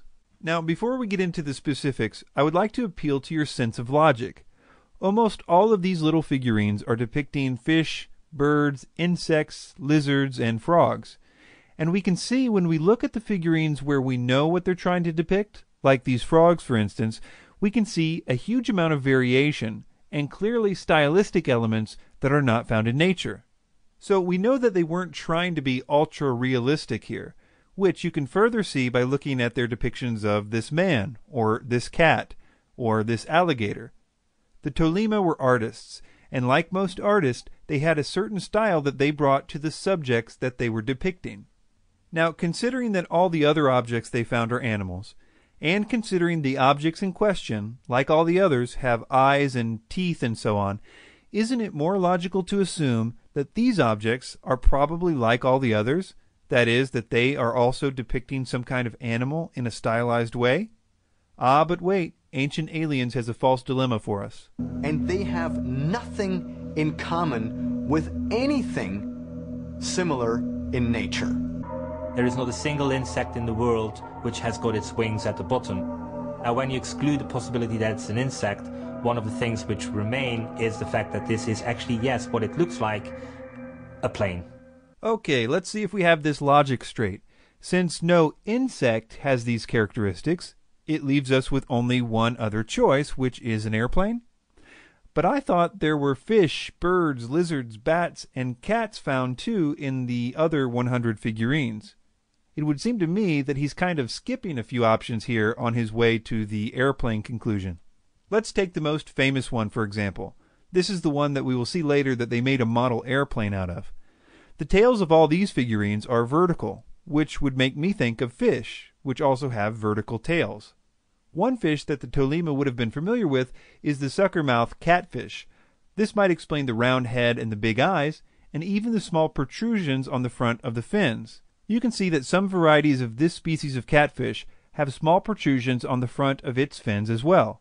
When you look at the other gold figurines, you can see that not only were fish a common subject, but many different species of fish were represented. Because of the number and placement of the fins, fish are proposed for some of the other figurines as well. So when he says that no insect has its wings on the bottom, so it must be an airplane, I can only see that as deceptive, considering the placement and angle of the fins are perfectly accounted for in many fish species that were available and important to the Tolima culture. In other words, airplanes don't have a monopoly on being aerodynamic. To prove one of these figurines was aerodynamic, which according to ancient aliens proves it was a plane, they built a model of it. Here is what they say about it. It was rather simple because we don't need to put much parts to this shape because this shape is perfect. Everything was already done by the native people 2,000 years ago. They did not add an inch or remove an inch. They just essentially blew the little thing into a larger size. I mean, this is sensational. No, they didn't add an inch or remove an inch, unless you count things like totally removing the big curls on the front of the wings, which would have rendered the model totally useless for flying. They also added curvature to the wings. They added flaps, a landing gear, and one more little thing, a propeller and an engine. Finally, I want to appeal to your sense of logic on the following point. Consider that all we know about this culture reveals them to be simple farmers, fishermen, and artisans, people that lived off the land. And considering that there is nothing in the extensive amount of archaeological material from this culture that would suggest knowledge about planes landing and taking off all the time, is it logical to assume that aliens landing and taking off in their backyards made so little impression on them that they only devote 10 of the hundreds of figurines to it, and only in one tomb? Or is it more logical to assume that just like the other hundreds of figurines with eyes and teeth and fins, that they are highly stylized animals, like fish, that they knew about and relied upon in their daily lives? I think even a die-hard ancient astronaut theorist would have to admit that logic is not on their side on this one.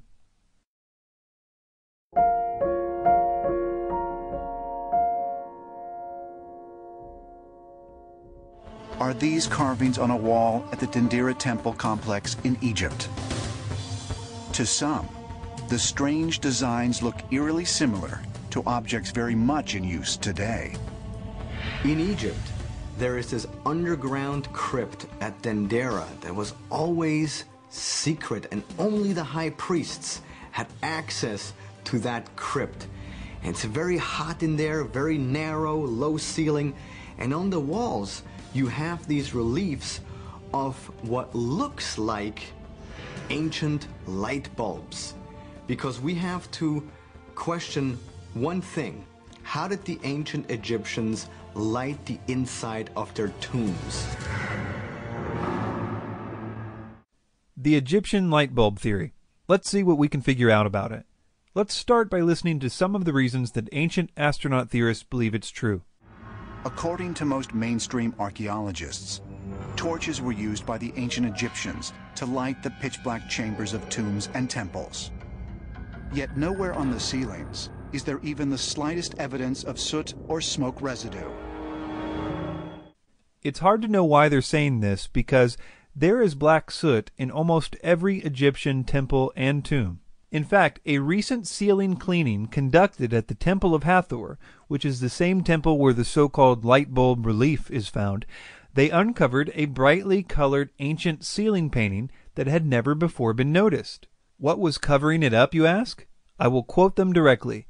They said that the ceiling was covered with, quote, hundreds of years of black soot. That's kind of funny, you have to admit.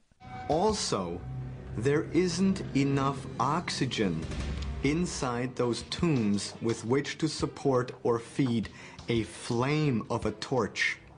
I was once inside the king's chamber, inside the Pyramid of Giza, and somebody turned off the lights, and immediately we were in pitch darkness. And I said, no problem, I'll just take out my lighter from my satchel, and I turn on the lighter, and it didn't work. I don't know about his specific Zippo, but there are plenty of documented explorations of the pyramid and other tombs in the early part of the 20th century which used torches to light the pyramids. Archaeologist and pyramid expert John Romer was once asked a similar question by someone on a television show. This was his response, quote, "As for the soot, there is soot in the Great Pyramid from the 19th century travelers, but most of it has been washed off. Most of the pyramids, of course, were built in sunlight, so lighting the interior would only have been a problem after the roof went on. They would have used lamps with salt in the oil so the flame burns very pure," end quote. Romer isn't just guessing about the olive oil lamps. These lamps were depicted in Egyptian reliefs, and there are even receipts for orders of their wicks and other such evidence. Another thing to consider is that, as far as tombs go, they weren't expected to be lit. In fact, if all went well, robbers would not be able to find a way in, and the tomb would never see the light of day ever again. That was the plan. And if it weren't for 19th century explorers and dynamite, that plan might have worked too. But when we're talking about temples, like at Dendera, the false dilemma of not enough oxygen simply doesn't work. The temple is much more open. The oxygen levels are plentiful. They obviously used fire to light it, if for no other reason than because of the hundreds of years of black soot on the ceiling. Okay, so the false dilemmas have been addressed, but we're still left to explain what this relief is depicting. Let's first hear what Ancient Aliens has to say about the mainstream interpretations of this relief. Egyptologists' explanation of this, and they have to have some explanation, there's got to be one. It has to be pretty mundane. It can't be that it's an electrical device. Their explanation is that it is a lotus flower, and what appears to be a bulb around is the aroma of the lotus flower. And so it's just a very odd depiction of a flower. That is a terrible representation of the mainstream view of this relief. It's Ancient Aliens using a straw man argument to make their argument look superior. This relief is not so mystical if you have a little understanding of Egyptian art and religious symbols. This is a variant depiction of the creation of the world in Egyptian mythology. The Egyptians believed that before anything else existed, there was a vast primordial sea of nothingness. They believed that the first thing to emerge from this sea was a lotus flower. This is probably because the lotus closes at night and sinks underwater. In the morning it reemerges and blooms again. It was believed that the lotus flower then gave birth to the first god, who was often associated with the sun. This relief was done after the god Atum was merged with the sun god Ra, and thus became Atum-Re. Atum, the god who created everything else after this point, is actually represented by a snake. And yes, it is a snake in these reliefs, not light bulb filaments. You can actually see the eyes and other elements of a snake if you look closely. This is pretty standard Egyptian mythology, that the lotus flower came forth first, and then the first god Atum, who was represented by a snake. Well, what about this bubble surrounding it? I will quote an expert directly on this point. Quote, "Despite the variety of deities, the Egyptians conceived the origin of the world as singular. Only one god, Atum, was responsible for the emergence of the universe as a bubble of air in the vast, limitless, inert ocean and everlasting darkness of the undifferentiated primordial waters, none, that existed before creation. In other words, the universe came forth from the lotus in a bubble of air." The other elements of this picture back this interpretation up. The universal bubble is here being supported or raised up by the goddess Nun. Nun is the primordial waters, and technically it is she that raises up the lotus, Atum, and everything else. This pose of outstretched hands is one of the more common motifs for Nun, and she raises and supports the universe from nothingness. In some versions of this story, the sun god represented in these scenes is Khepri, who is represented as a scarab beetle. Atum and Khepri sort of traded off being aspects of Ra in Egyptian mythology. So in essence, in more common versions of this scene, you have Nun, the primordial waters, lifting up the solar barge of Ra for its first journey across the sky. And this explains why the exact same poses are seen in this creation scene at Dendera. They are also depicting Nun raising up the universe out of her waters. This idea is very, very common. You can see other images of Ra emerging from the primordial lotus as well. The idea that the ancient Egyptians used electricity is something that is not even hinted at anywhere in the Egyptian records.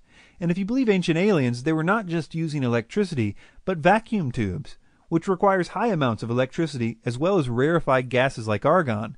And if this was the case, we should expect to find some mention of this somewhere. But Ancient Aliens has an answer for why we do not. But if the ancient Egyptians had used some kind of electric light to illuminate their passageways, why does the visual evidence exist only in the temple at Dendera? In Egypt, you had different areas of specialty, and Dendera was the area where the knowledge of the light-giving source was kept. And this secret knowledge was kept by the high priests. And they're the only ones who were privy to this type of information, because Dendera was the special place where this specific knowledge was guarded and kept. Right. Of course, there's nothing in any text or on any wall that would back up anything that he just said. He even makes up this phrase, keepers of the light-giving source or whatever, just to make it sound official. Again, it's interesting that the temple where the knowledge of this light was kept is the same one with the hundreds of years of soot on the ceiling. Maybe they were trying to save on their electric bill. In conclusion, all the reasons that Ancient Aliens says light bulbs existed in ancient Egypt, such as no soot in the tombs and not enough oxygen, are easily dismissed as false dilemmas, and the so-called light bulb pictures are easily explained using standard Egyptian symbolism.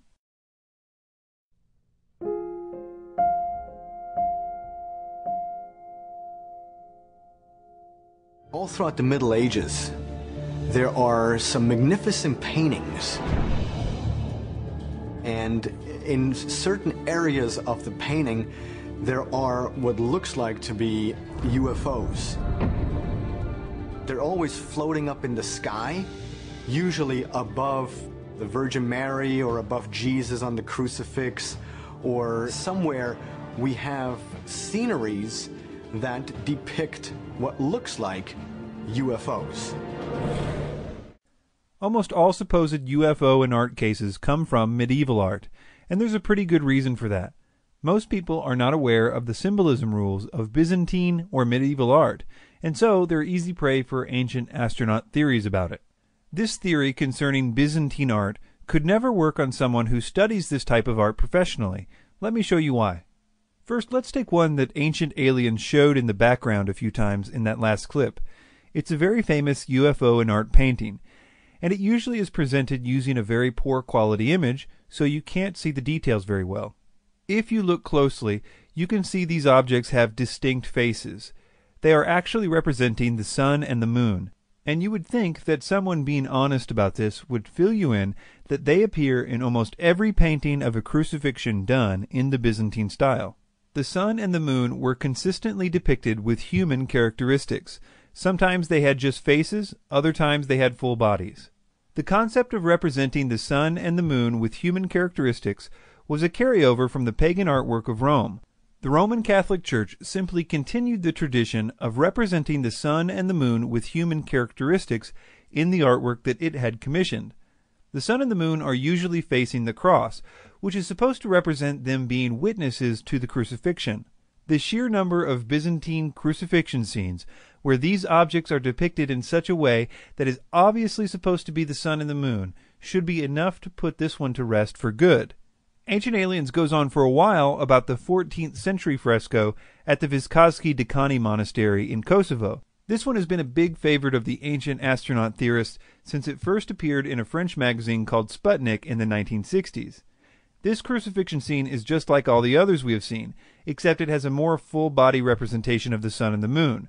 There are just as many examples of the sun and the moon being depicted in this way, with full bodies, in other Byzantine crucifixion scenes, including in other places in this same monastery. Ancient Aliens also shows this famous painting. Well, famous to ancient astronaut theorists anyway. This one is like all the others, in that once you know what you're looking at, you will see so many other examples of it in medieval art. This one is called Madonna with Child with the Infant St. John. And to start out, I want to draw your attention just below, to the right of the object, where you will see a character holding his hand to his eyes and looking toward the sky. With him is a dog that is also looking towards the sky. The painting was supposed to be depicting this passage in the Bible. And there were in the same country shepherds abiding in the field, keeping watch over their flock by night. And lo, an angel of the Lord come upon them, and the glory of the Lord shone round about them, and they were sore afraid. And the angel said to them, Fear ye not, for behold, I bring you good tidings of great joy, which shall be to all people. For unto you was born this day in the city of David a Saviour, which is Christ the Lord. So the shepherds and the glory of the Lord shining round about them are all in the context of the announcement of Jesus' birth from the Gospel of Luke. What really demystifies this is to show other paintings from the era depicting the same scene. Slowly, you will see what the so-called UFO is supposed to be. First of all, you will notice that all of these paintings have the same shepherd, usually with a dog, and usually with their hands to their eyes. Usually, an angel comes out of the cloud lined with light. In older pictures, the cloud in the scene would have had golden rays. Sometimes an angel is coming out of a big tear in the sky. Other times, like this one of a similar style, only the tear in the sky is visible, not the angel. In almost an identical tondo, we see the shepherd looking toward a red-dressed angel, and in the center, above the Madonna's head, there is the same light-rayed cloud. Here is the same scene painted by the artist's brother-in-law, with a bright star appearing inside a cloud. On a hill to the right, the angel appears to the shepherds. Here is another shepherd scene. We see the angel and the luminous cloud. Sometimes the angels would be depicted in the cloud like this. So, the Madonna with Child with the Infant St. John can safely be identified with the announcement scene in the Gospel of Luke, and all the elements in the painting are well known by students of medieval art. The most famous painting, that without any doubt in my mind, depicts a UFO with its laser beam. It was made by Crivelli in 1486. The Annunciation to Mary. In medieval art, in the Annunciation, when Mary is told that she will have a child, but she will still be a virgin, and the angels tell her this, over Mary's head is a space capsule. But what's a UFO or a space capsule doing over Mary? This isn't a space capsule. If you look closely, you will see that it is formed by a circle of clouds inside of which there are two circles of small angels. This is a very common way of representing God, visible in a huge number of paintings. Gustave Doré, in the middle of the 1800s, even resumed this pattern of the circles of angels in his illustration titled Dante's Paradise. The so-called laser beam is present in a lot of paintings of this scene, and is used to show the impregnation of Mary by the Holy Spirit, often represented by a dove, which is present in this painting as well if you look closely. But this laser beam loses its value for the ancient astronaut theorist the more one sees of other paintings of this biblical scene, because it becomes obvious that they weren't trying to depict a space capsule at all, but rather the circle of angels motif. The last one Ancient Aliens mentions is this one. One very interesting painting is where Jesus sits up in the clouds with quote-unquote God, and they're holding on to the antenna of what looks like Sputnik. And theologians say what is depicted here is nothing else but the Earth. But why would Earth have two antennae sticking out of it? And why would it be round? Because the mainstream viewpoint at the time was that the Earth was flat. This is similar to all the others we have looked at, in that there are lots of other pictures of this biblical scene that help to give us context. The scene usually contains the Father, the Son, and the Holy Spirit, usually symbolized as a dove, and they're holding what is sometimes called the creation globe. The idea that they're trying to convey is the biblical concept that the creation of the world is attributed to the Father, Son, and Holy Spirit. This creation globe becomes a very common symbol in medieval art, And the only reason Ancient Aliens says it can't represent a globe is that, according to them, people at that time in history thought the Earth was flat. Although this idea about people in the Middle Ages believing that the Earth was flat is widely believed nowadays, it's little better than an urban legend. If you type in the myth of the flat Earth into a search engine, you'll see that the truth is that almost every scientist since the ancient Greeks knew the Earth was spherical. Here are a few quotes about this. Historian Jeffrey Burton Russell says the flat Earth error flourished most between 1870 and 1920. He said, quote, "With extraordinarily few exceptions, no educated person in the history of Western civilization from the 3rd century BC onward believed that the Earth was flat." He continues, quote, "The myth that people in the Middle Ages thought that the Earth was flat appears to date from the 17th century as part of the campaign by Protestants against Catholic teaching, but it gained currency in the 19th century thanks to inaccurate histories such as John William Draper's History of the Conflict Between Religion and Science, and Andrew Dixon White's History of the Warfare of Science with Theology in Christendom. Atheists and agnostics championed the conflict thesis for their own purposes, but historical research gradually demonstrated that Draper and White had propagated more fantasy than fact in their efforts to prove that science and religion are locked in eternal conflict. One funny thing about this is that Tsoukalos, in another episode of Ancient Aliens, in order to suit his purposes there, admits the idea of a round Earth was even in the Bible. Moses actually describes Earth seen from outer space. The quote is, "Thereupon I saw the whole round of the earth, at once the depth of the earth and the vast altitudes of the heavens." I mean, here he describes Earth as being round. So there is no problem whatsoever with the medieval artists knowing that the Earth was round, and therefore there is no reason to say that these symbols aren't representing exactly what the artists have always said that they represent. Almost all UFO and art theories come from the Middle Ages, and they all fail when they are compared with other paintings of the same scene, because one can then see that these were consistent motifs in that style of art, and were used to describe certain theological concepts, which, when explained in light of the concept that it's obviously trying to convey, it totally demystifies the objects in question.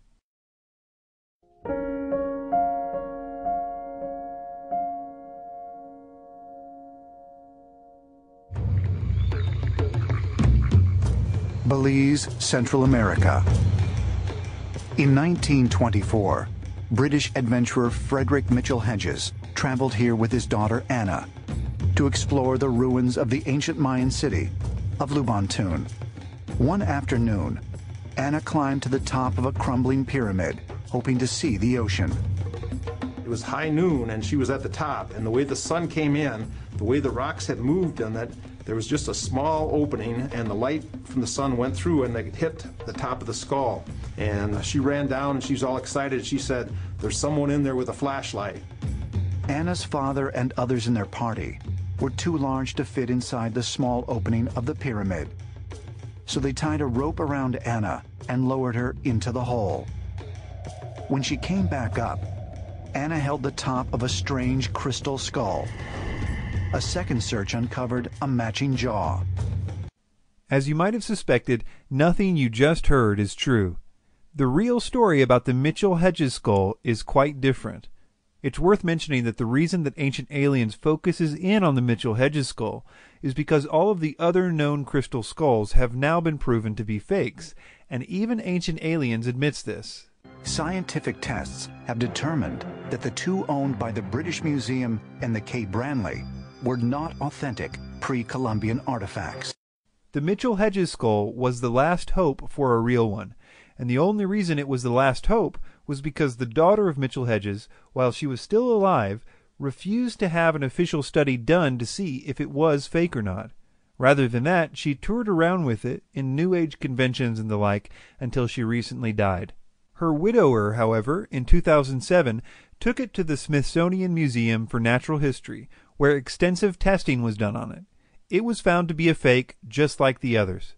I'm not sure if Ancient Aliens produced this episode before or after 2007, but I suspect that they wouldn't have cared much either way. The real history of the Mitchell Hedges skull starts with another crystal skull that was in the British Museum, which the forger of the Mitchell-Hedges skull copied it from. The British Museum acquired a crystal skull in 1898, at a time right after tools were first invented that made it possible to carve crystal skulls like these. We now know it was also a time when a lot of fake crystal artifacts were sold to museums. The British Museum skull, which has its own dubious history, was later found to be fake too, but in the 1930s it was still believed to be genuine, and it was proudly displayed in the museum. Based on research done on the Mitchell-Hedges skull by the Smithsonian Museum, it was concluded that the forger of the Mitchell-Hedges skull copied the one in the British Museum in order to make his work seem more authentic. The Mitchell-Hedges skull was first owned by a man named Sidney Burney, who we have records of trying to sell it to various people unsuccessfully for 10 years before this. He finally sold it to a member of the general public at a Sotheby's auction in London in 1943. That member of the general public was Frederick Mitchell-Hedges. We actually have the letter that Mitchell-Hedges wrote to his brother directly after purchasing the skull at the auction, in which he expresses his excitement about his new purchase. This will be important later. 5 years later, though, in a local paper, he was claiming that he found the skull himself in a daring expedition to Central America. Mitchell-Hedges was a renowned storyteller and often sold his fanciful stories to Hearst newspapers. For example, Mitchell-Hedges was a fisherman by trade, so he would have tales of him catching previously undiscovered animals, fighting off sea monsters, tales of man-eating sharks, as well as your average big fish stories. Later, though, with his book Danger is My Ally, he told tales of him discovering previously unknown lands and undiscovered people groups, as well as battling all kinds of jungle dangers.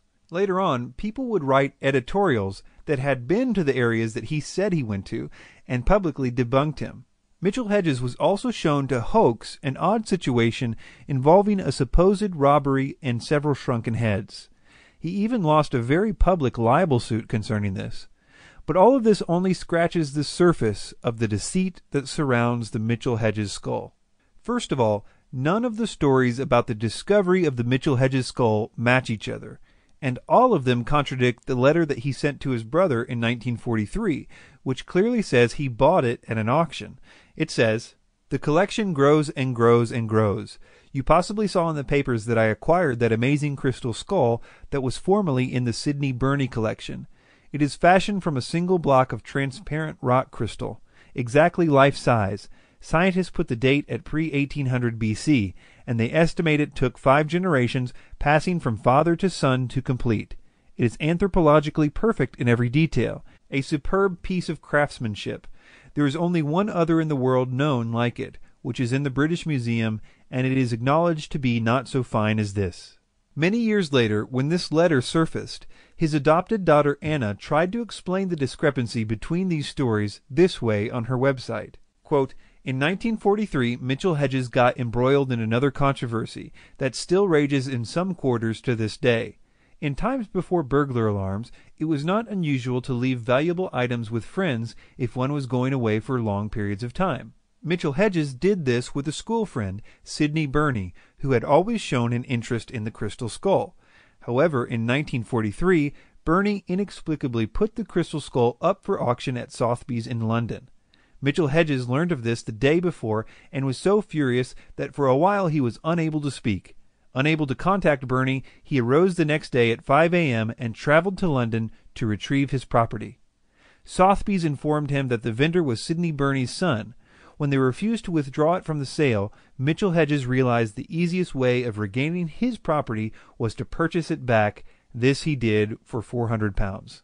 This doesn't make sense for a lot of reasons, let alone that according to her story, which we will get to in a minute, this would mean that he had the skull for 10 years and didn't mention it to anyone, until after he writes this letter to his brother a decade later, obviously implying that it was something that he just acquired for the first time. After Mitchell-Hedges died, the skull was left to Anna Mitchell-Hedges, his adopted daughter, and this is when things get really sketchy. Anna spent her entire life trying to sell the skull.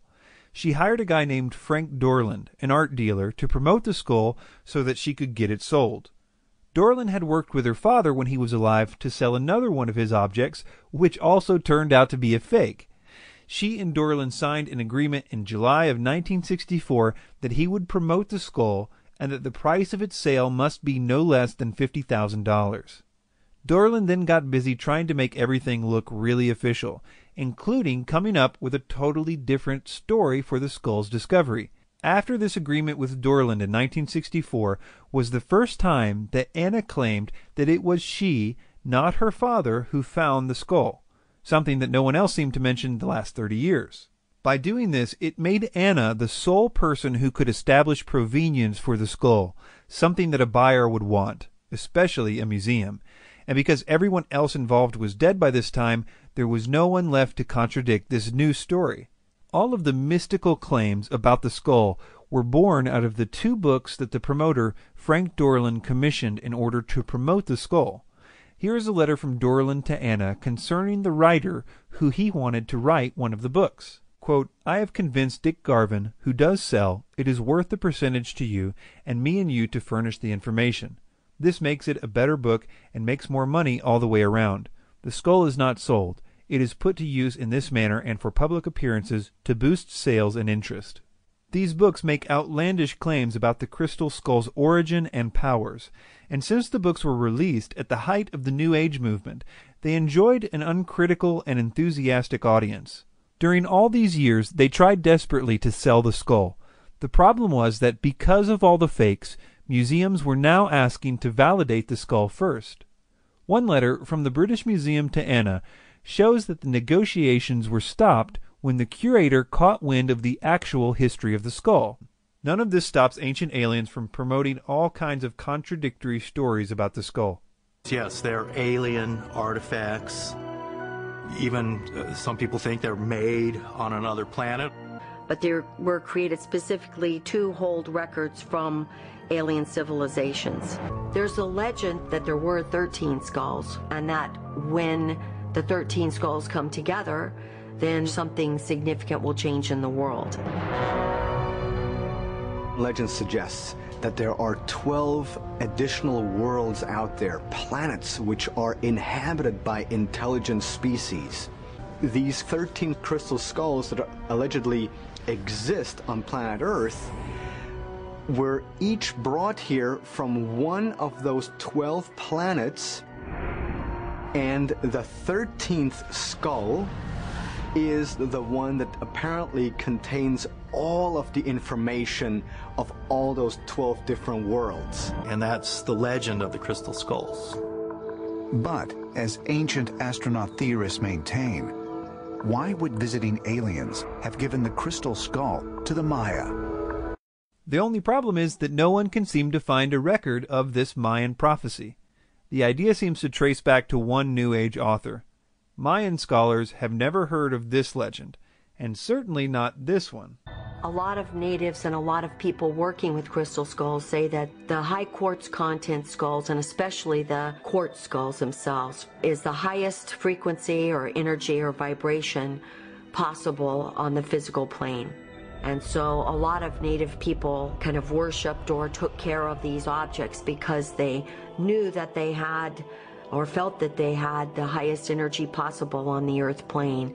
This whole myth was birthed out of a marketing campaign for a forged artifact, a myth which found a home in the New Age. In conclusion, all of the proposed crystal skulls have now been conclusively proven to be hoaxes. The last holdout, the Mitchell Hedges skull, was only still a candidate because it was not allowed to be examined until recently. Its history is full of greed and lies, and its genuineness could only be accepted by the most dedicated devotee given the facts we now know.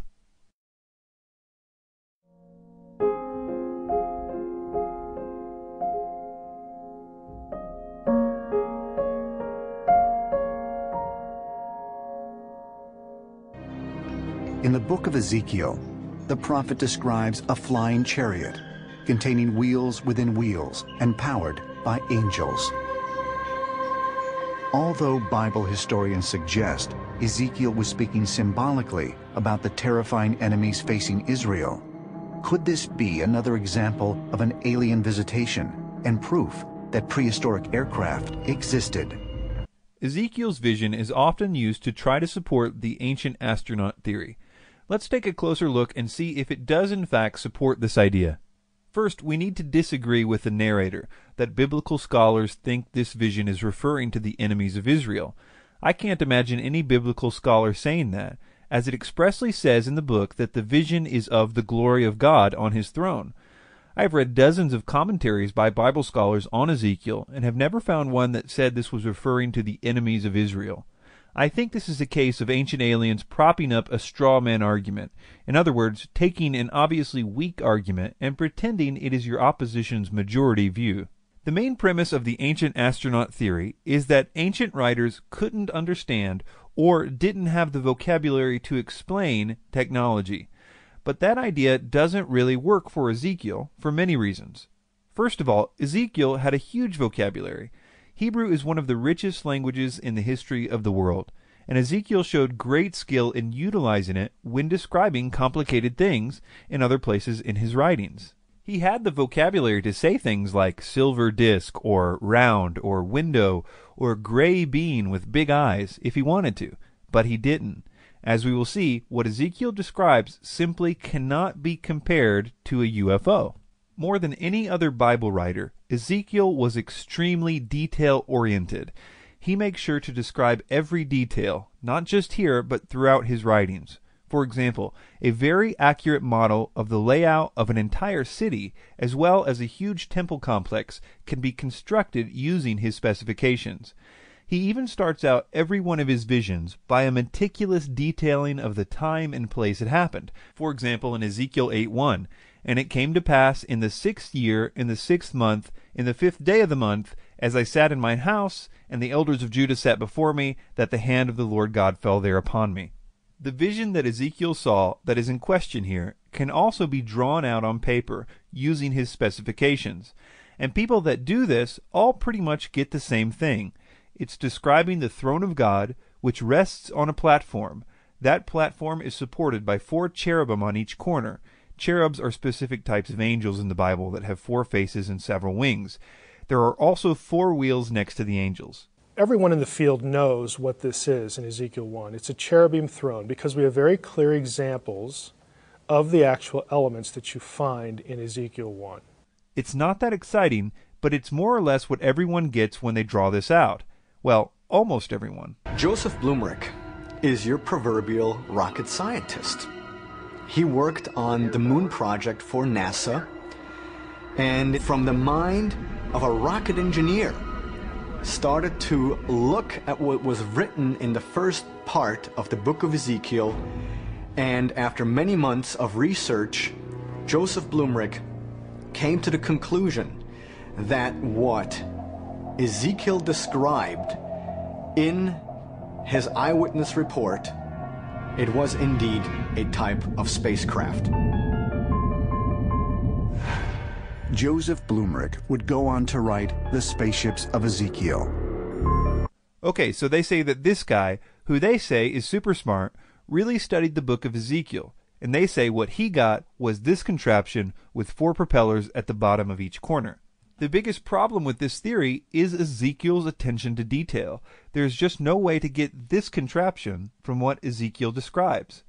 Blumrich's book and other books, other items penned by ancient astronaut theorists, again, all have the same weakness. They tend to ignore the vocabulary of Ezekiel chapter 1. For instance, again, the throne upon which Yahweh seats is never described as round or silvery or some sort of disc-shaped. That just has to be assumed and brought into the text. So they either do that, or they modernize the descriptions that are there. For instance, the bovine, the calf legs must surely be legs of a UFO or some other aircraft, landing pod sorts of things. Let me read a description of the 4 angels holding up the throne, and you can decide for yourself if you think he is really struggling with his ancient vocabulary to describe 4 propellers. Also out of the midst thereof came the likeness of 4 living creatures, and this was their appearance. They had the likeness of a man, and every one had 4 faces, and every one had 4 wings.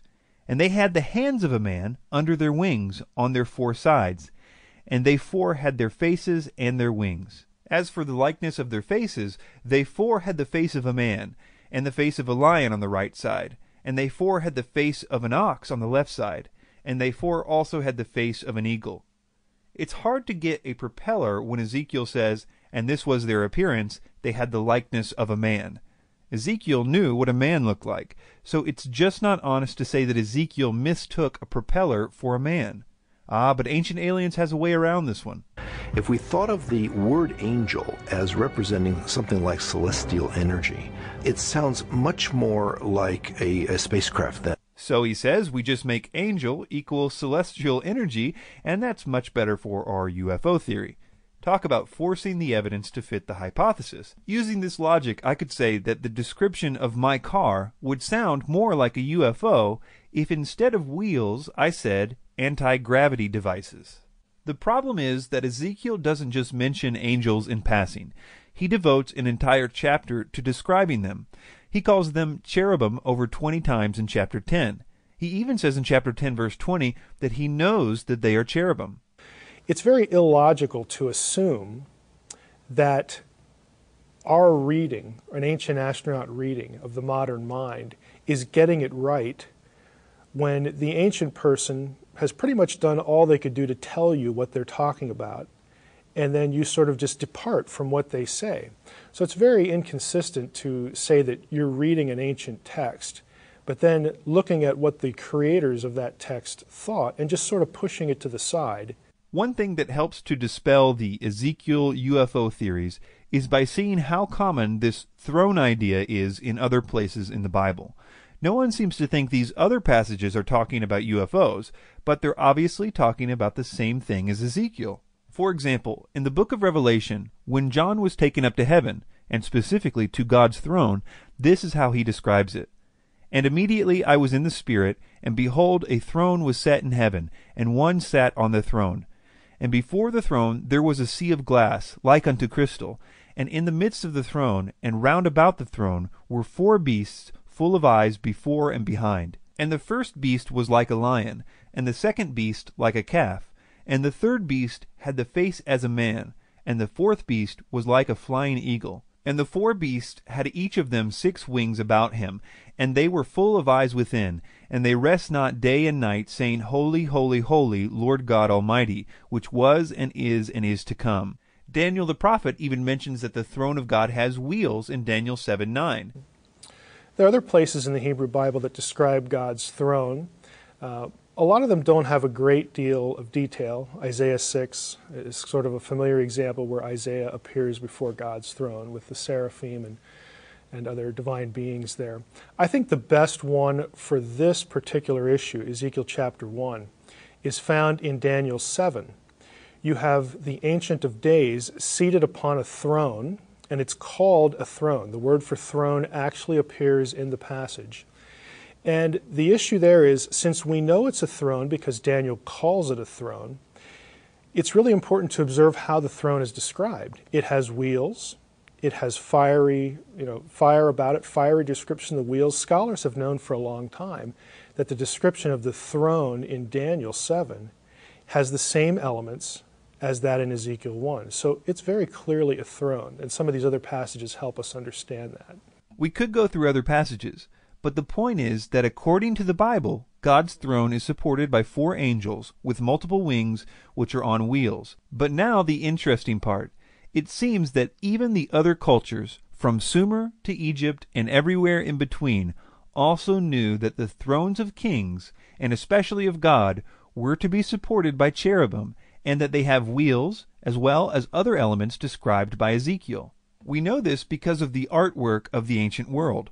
There are thousands of pieces of art from the ancient world that show various elements that Ezekiel described of God's throne. We can see angels. Some of them even have 4 faces. Some of them have wheels. They have the platform and the throne. In terms of iconography, again, what I like to describe as the Polaroids of the Old Testament ancient world. Again, pictures they left us of the things they're talking about. The idea of a deity seated on a throne that was in effect a chariot, that is carried around by supernatural beings with wings, in other words, to describe it as the chariot of heaven. That's very common, but when it's depicted, it's never depicted as what we would think of as a UFO. No triangles, no round discs, nothing like that. It's a chair. It's a throne under which, again, has some sort of platform, and he's seated upon, the deity is seated upon these various heavenly creatures. There are also a ton of basic logical problems with the ancient astronaut theorists' idea that Ezekiel is talking about a UFO. Here is one of them. Well, that sounds like flames. That sounds like propulsion. No physicist, no matter how sympathetic to this cause, would say that using a combustion engine for interstellar travel is possible. Not to mention that this particular fire comes from coal on the altar, so that would make this a coal-powered interstellar spaceship. As simple as it sounds, the entire reason this whole thing with Ezekiel started in the 70s was because of the line Ezekiel uses, wheels within wheels. People basically said, wheels are round, and flying saucers are supposed to be round too. Ezekiel saw his wheel within a wheel. This sounds more high-tech than supernatural. But the idea conveyed in Ezekiel's writings is nothing more than a concentric circle, pretty much like any wheel with a rim. It's not exactly a high-tech idea. The only reason it's mentioned is because Ezekiel is such a detail-oriented writer. Daniel doesn't go into such detail when he describes the throne of God. He just says wheels. Besides that, there are 4 wheels that make up one unit. So if you're going to say a wheel within a wheel is a UFO, then you have to say that UFOs only come in sets of 4, because that is unambiguously what Ezekiel is describing. And these wheels are not horizontal, as if they were flying around. They are vertical, just like they should be if they were really wheels. So we see that this idea is refuted by, number 1, the consistent biblical motifs using these elements to describe the throne of God. Number 2, the thousands of pieces of art from the ancient world that depict thrones as having the same elements that Ezekiel describes. And number 3, all the logical problems with the theory, such as it being a coal-powered combustion engine.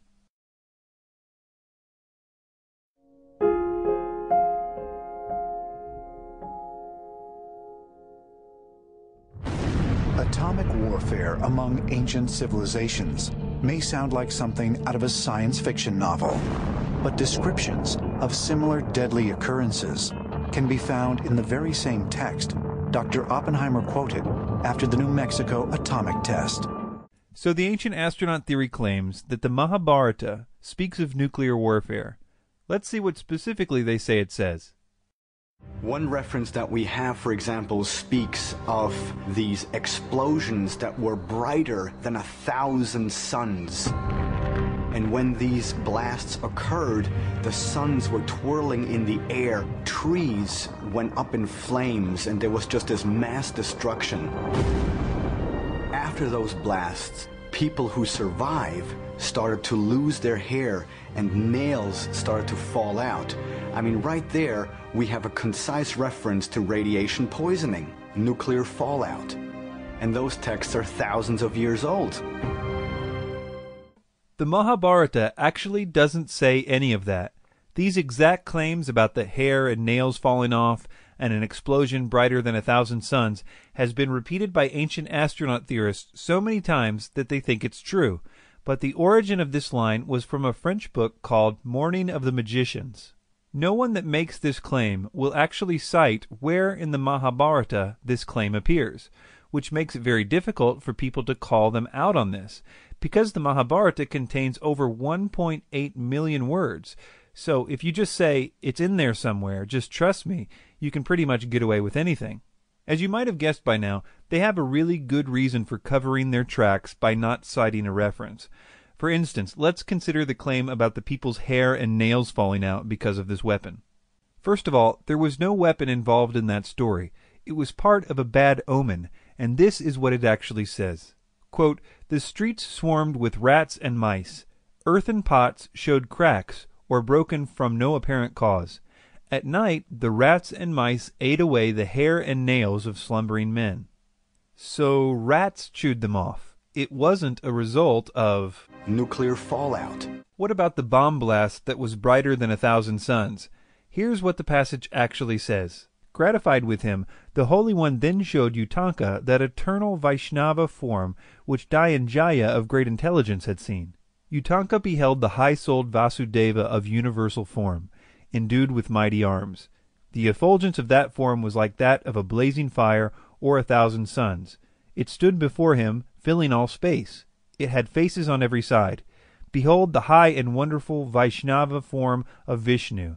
In fact, seeing the Supreme Lord in that guise, the Brahmana Yutanka became filled with wonder. Jason Colavito says the following about this, quote, "This passage, which mentions the 10,000 suns, refers to an appearance of Vishnu. It is representative of many, many passages in which the standard poetic line 10,000 suns is used to describe a deity. It does not refer to the specific flash of a nuclear blast unless one imagines the gods to be exploding." If you would like to know more about the deceitful misquoting of ancient texts as it relates to this idea of ancient nuclear weapons, see Jason Colavito's excellent book, Ancient Atom Bombs, Fact, Fraud, and the Myth of Prehistoric Nuclear Warfare. Let's move on to Ancient Aliens' next line of evidence for this point, which is all centered around an ancient city, now archaeological site called Mohenjo-Daro in Pakistan. Ancient Aliens claims that there was a nuclear bomb dropped there in the ancient past. They give several reasons to believe this. Skeletons were found lying face down in the street, many holding hands. Their faces and body positioning suggested they suffered a sudden, violent death. You have a culture of people who literally were lying dead in the street. Archaeologists have found human remains, and something big has happened to these people. Why is there evidence that wild animals avoided scavenging their remains? And why, even after thousands of years, had their bones not decayed? In certain areas of that site, you find increased levels of radiation. British researcher David Davenport claimed to have found a 50-yard-wide epicenter at Mohenjo-Daro, where everything appeared to have been fused through a transformative process known as vitrification. Vitrification is a process in which regular type stone gets molten into a magma state, and then it hardens again. But once the stone is hardened again, it feels like glass. At Mohenjo-Daro, we find evidence of vitrification, which could have only been achieved if the material was exposed to extreme heat by some type of a blast. Okay, so let's list these points. Number 1, skeletons, one set holding hands, which they say appear to have died at the same instant. Number 2, no evidence of scavengers. Number 3, remarkably well-preserved bones. Number 4, the presence of radiation at the site. And number 5, an epicenter where vitrification is present. That all sounds like a pretty convincing case for nuclear warfare at Mohenjo-Daro. Well, assuming any of that is true, and considering Ancient Aliens' track record, we had better investigate these claims. One of the first problems with this theory is the city itself. Its buildings are still intact, some of which are 15 feet high, and they're made out of mud. So you would think that a nuclear weapon whose main destructive power is in the force of its blast wave would be able to topple a few mud brick buildings. But moving on, what about these skeletons? Ancient Aliens makes it sound like a lot of skeletons were found, when in fact only 37 were found. And not only do these 37 bodies show no signs of dying suddenly, the date of their deaths varies sometimes as much as 1,000 years from one another. None of the archaeologists involved thought these skeletons suggested a sudden catastrophe. And, to make matters worse for Ancient Aliens, all of the bodies were buried. The idea that these bodies were laying around in the streets isn't true. In fact, almost everything that Ancient Aliens said about this is completely untrue. The fact that they didn't die in the same instant, and the fact that they were buried in the normal way, explains why there was no signs of scavengers. Well, what about the remarkably well-preserved bones? This can be chalked up to Mohenjo-Daro being literally one of the hottest places on Earth, with temperatures reaching 128 degrees. And because it's also really dry, it's the perfect climate for preservation. In fact, this is also probably the reason why the mud brick buildings are still standing as well. The problem with the claims about there being radiation at Mohenjo-Daro is that we don't know where this claim came from. It certainly wasn't any of the scientists involved with the Mohenjo-Daro digs that claimed it, and the ancient astronaut theorists don't cite any references with which to check this claim. So until the presence of radiation can be proven to exist at the site, there is no reason to address it. Well, what about this epicenter of vitrification? Well, according to archaeologists, it wasn't exactly an epicenter of anything. It was a small amount of broken pottery, which, because pottery is put in a fire to harden it, it contains a specific type of vitrification called frit. They threw in the word epicenter to make it seem more legitimate, but there is no epicenter of anything except pottery at this site. But this brings up an important point. Mohenjo-Daro is not the only site that ancient astronaut theorists claim vitrification exists as a result of ancient atom bombs. So it would be instructive for us to look at sand vitrification and its different causes in order to address those claims. For example, there is fulgurite, which is sand fused by a lightning bolt. There is tektite, which is sand fused by the compressed force of a meteorite. There is frit, which is partially fused sand and other chemicals in the presence of heated pottery. That's what was found at Mohenjo-Daro. Finally, there is trinitite, which is vitrified sand caused by a nuclear explosion. So we first saw that the Mahabharata did not claim anything like what ancient aliens said it did. We saw that the bodies at Mohenjo-Daro were not killed in a sudden disaster. In fact, they died 1,000 years apart in some cases, and were clearly buried. The cases of radiation are a non-factor, the vitrification was caused by pottery, and we noted that if it was a nuclear explosion, it didn't even knock down the mud brick houses which are still standing at the site.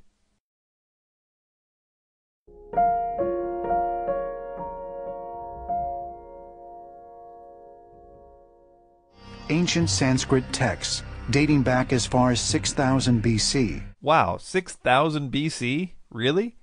In reality, the oldest of these texts would be the Vedas, which date to between 500 and 1500 BC. Ancient Aliens just adds another 5,000 years, as if no one would notice. They're actually even contradicting themselves with this date, because in another episode they correctly state that the oldest writings in the world are the Sumerian tablets, the oldest of which date to about 4000 BC. So why are they now saying that there are some writings 2,000 years older than the oldest writings? I don't think anyone knows. Describe in varying but vivid detail flying machines called Vimanas. Vimanas are aeroplanes, and they are powered by some jet engines. This seems to be true because all the description of the flight behavior, elephants ran away in panic. Grass was thrown out because there was a lot of pressure from behind those Vimanas. So that we can say this is a description of the spaceship.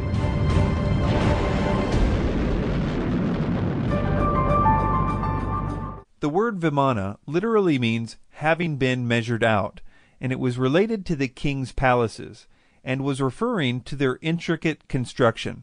Later on, as a result, the word became synonymous with palaces in general, and because of that, it was used to refer to the palaces of the gods as well. And yes, these palaces of the gods were in the heavens, and they could fly. But as we look into this, it will be clear that some of the Vimanas of the gods really were huge palaces, with gardens and terraces and golden staircases. Then, because the palaces of the gods flew, the word gradually became used for anything that could fly, either in mythology or in reality. So understanding the palace concept in the development of the word Vimana is helpful in understanding what we will be looking at. But before we look into the real descriptions of Vimanas in the Vedic texts, we must first examine a fake text, because almost everything that Ancient Aliens says about Vimanas comes from a totally bogus text called the Vimanaka Shastra. Although mainstream historians believe the Vimana texts are myths, many of the documents contain passages that seem to describe modern machinery and technology. The Vimana Shastra goes into metals that are used in these craft. It talks about electricity and power sources. It talks about the pilots and the clothing they have to wear. It talks about the food that they eat. It talks even about the weapons that are kept on these airships. The flight manuals of the Vimanas are quite similar to the flight manuals you find in the modern passenger flight business, or when you go to the military jet engines. Of course, they have also flight manuals because it's necessary for a pilot to get knowledge about his plane he wanted to fly with. The Vimana Shastra is not an actual ancient text. It was channeled or dictated to the author from the spirit world in 1918. The spirit who supposedly dictated the text claimed to be an ancient seer named Bharadvata, who is prominent in some ancient writings, so I guess that's what's supposed to give this text credibility. That is, the idea that the ghost of someone ancient supposedly dictated it. But they're not even sure that version of the story is true, because the first mention of any of this is in 1952 by the guy who supposedly found and translated the text from 1918. So as far as anyone knows, he could have made the whole channeled by a famous ghost story up in 1952. The text itself reads like a technical manual, describing the details of how Vimanas operated. It includes the description of what must have sounded like a really technical idea in 1918 or 1952 called a mercury vortex engine. Ancient Aliens spends a huge amount of time talking about this idea. The Vimana Shastra, or science of aeronautics, indicates Vimanas used a propulsion system based on a combination of gyroscopes, electricity, and mercury. Is this possible? Mercury is an unusual element. Mercury is metal. It's also a liquid and is a conductor of electricity. The Vimana Shastra suggests Vimanas were powered by several gyroscopes placed inside a sealed liquid mercury vortex. One of the texts talks about Mercury rotating and driving some sort of a powerful wind or a windmill effect.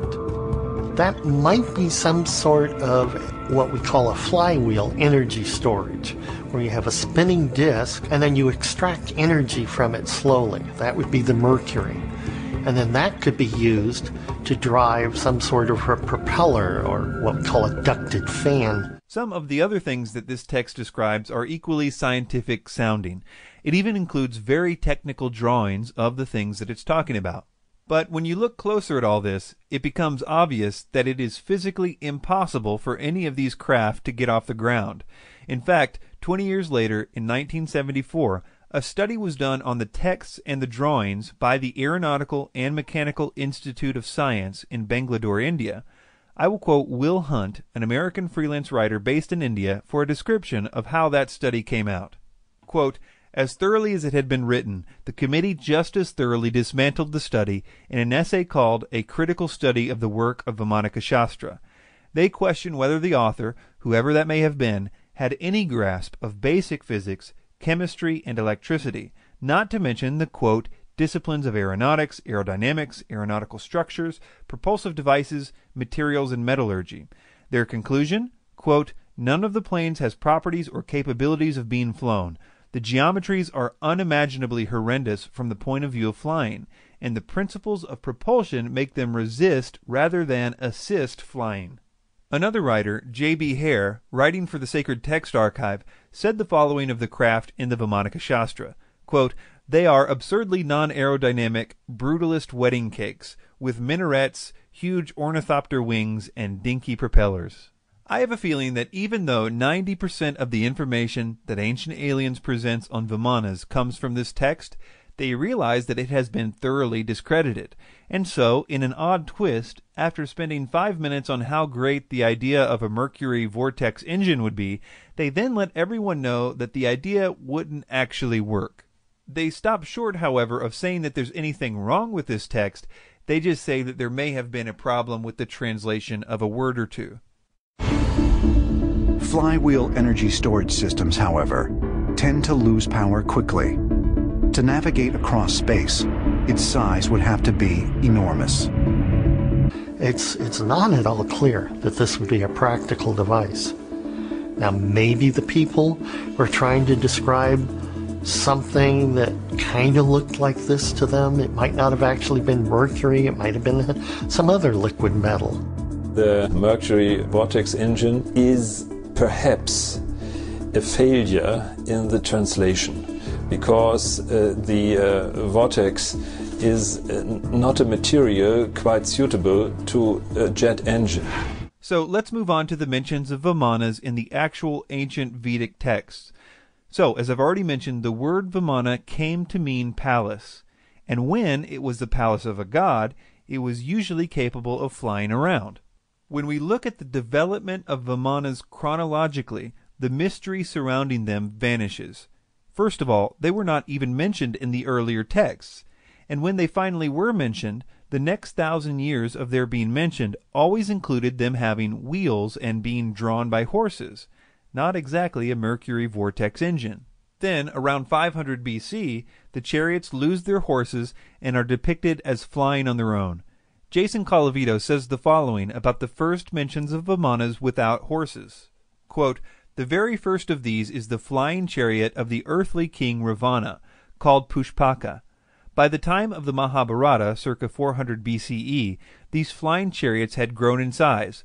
One was now described as 12 cubits in circumference, but they never lost their large wheels that marked them as derived from earthly, horse-drawn chariots." It's also interesting to see that ancient astronaut theorists have to distort the actual descriptions of Vimanas in the Vedic texts in order to make them sound like UFOs. For example, the following is a quote from David Childress's book, where he's supposed to be quoting a description of a Vimana from an ancient text.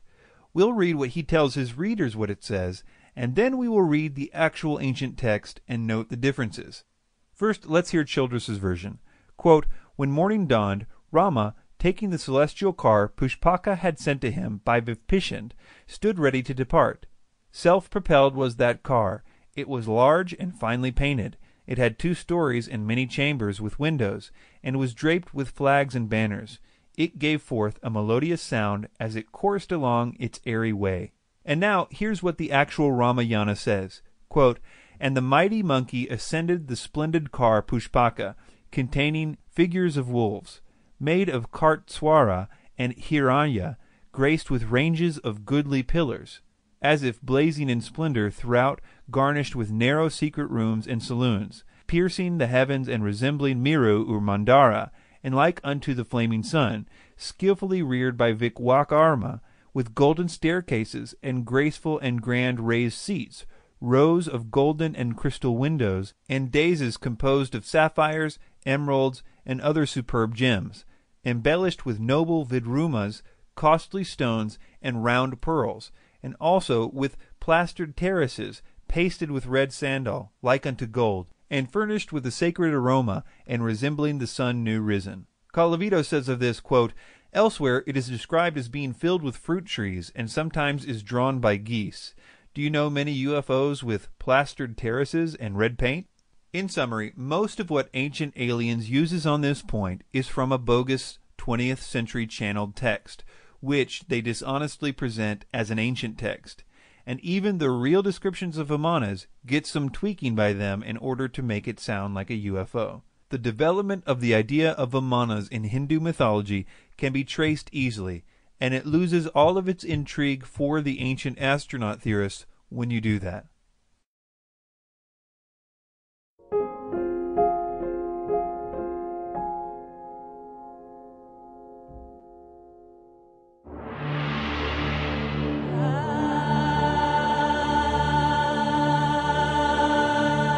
In the ancient texts of Sumeria, we have descriptions of these beings descending from the sky called the Anunnaki. The term Anunnaki means those who from the heavens came. This is entirely wrong. The word Anunnaki means princely seed or princely blood. The idea is that the Anunnaki were direct creations of Anu, who was regarded as the father and king of the gods. As we will see, this is the main idea associated with the Anunnaki in the minds of the Sumerians. That is, that the Anunnaki were directly created by Anu, and so it makes sense that even their name reflects this idea. That is, that they were the offspring of the prince. The term itself means of royal seed or princely seed, because the Anunnaki were considered the offspring of Anu or An, the great god of heaven. And also we have, again, Anunnaki. They were also the offspring of An and his consort Ki, the heaven and earth. These, again, this divine coupling, the way the Mesopotamians conceived their pantheon. So if the term Anunnaki means princely seed or offspring of the prince, how is it that Ancient Aliens says that the word Anunnaki means those who from heaven to earth came? The short answer is that everything that Ancient Aliens says here about the Anunnaki comes from a man named Zecharia Sitchin. Sitchin wrote many books claiming that the Anunnaki were really aliens. Unfortunately, at the time that he wrote this, in the 70s, there weren't many ways for ordinary people to see if what he was saying was true or not. To put it simply, Sitchin's translation of the word Anunnaki is wrong. Now, you'll often read, especially in the writings of Zecharia Sitchin, that the Anunnaki means something like, they who from heaven came, or, again, some other sort of description that makes them sound like aliens or extraterrestrials. There isn't a source on the planet by any Sumerian scholar that would agree with that definition. Again, it's not a difficult term. I personally don't think that Sitchin knew Sumerian at all, because if you're going to get even a term associated with a very important group of deities, if you're not going to get that right, then I have to wonder what else you're going to get wrong. Sitchin claimed to be an expert on Sumerian writings, yet we can now see that he didn't seem to even understand the basic grammar and vocabulary rules of the Sumerian language. Several real scholars challenged him on his translations, and on his lack of any academic credentials in the field, pointing out that there is no record of Sitchin having anything but a journalism degree. One such scholar is Dr. Michael Heiser. To this day, I haven't been able to find, nor have other people whom I've asked to help, people who like Sitchin, I've never been able to find any actual credentials of him knowing any of the languages or being credentialed in any way in ancient Near Eastern studies. As we progress and look into some of the specifics of Sitchin's views, articulated here by Ancient Aliens, I think you will see that determining the truth about this difficult subject is not out of the hands of the common person. It says, word for word, that these beings descended in flying vehicles from the sky. This is a preposterous statement. I challenge anyone to produce this word-for-word text.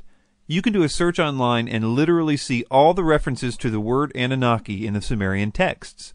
The only time it refers to anything even close to this is when it talks about the Anunnaki being direct creations of Anu in heaven. A few examples of this would be the Anunna, the gods whom An conceived in the sky, or the Anunna whom An in the sky conceived. These texts emphasize the point that the main Sumerian concept regarding the Anunnaki was that they were directly created by An. That's what's being said here. The idea that the texts say that they descended out of flying vehicles is pure fiction, and that's the nicest way that I can think of to say that. What Ancient Aliens does here is they show pictures of the winged solar disk as they talk about the Anunnaki, and I guess they expect the audience to think that these texts speak of these disks like spacecraft in the Sumerian stories, when in fact the solar disks seen in the iconography are not associated with the Anunnaki at all, but rather with the sun and/or the sun god. This is probably why Tsoukalos says the following. And they were always described or depicted in floating above some quote-unquote regular people. Since the Anunnaki are never depicted floating above people's heads, we can see that they want people to believe that the solar disk icon equals the Anunnaki spacecraft. This is wrong for several reasons. Number one, the solar disks in the Sumerian culture really did represent the sun, or the sun god. The sun traveling across the sky every day was seen to have been facilitated by wings on the sun. You need to know that there is nothing in these descriptions of the sun in the Sumerian texts that would suggest that they were really talking about a UFO. As boring as it may be, They were really talking about the sun. One way to demonstrate this is found in the Epic of Gilgamesh. Gilgamesh worships Shamash, the sun god, in order to get favor for part of his journey. And he does this by facing east in the morning, that is, in the direction of the rising sun. The idea that Ancient Aliens proposes here, that the Anunnaki actually came out of the solar discs, or that they were pictured riding in them, is just a lie. There's no way around it. We can find not only descriptions of the Anunnaki, but also depictions. And we can see them in statues, in carvings. So it's all very interesting to see that those beings looked like modern-day space travelers with weird suits. Some of them wore wristwatches, they had boots on, and helmets, and above all, wings. All throughout the Ancient Aliens series, they show these pictures of Akkadian winged genies and refer to them as Anunnaki. But funnily enough, winged genies aren't Anunnaki. In fact, these reliefs aren't even Sumerian, they're Akkadian. But hey, while we're here, we might as well explain what's going on in these images, even though they have absolutely nothing to do with the Anunnaki. The belief was that certain aspects of nature were controlled by these winged genies. Most notably, they were responsible for the fertilization of the crops. They were often depicted with a bucket of pollen or water in one hand, and a group of male flowers or a pine cone in the other hand.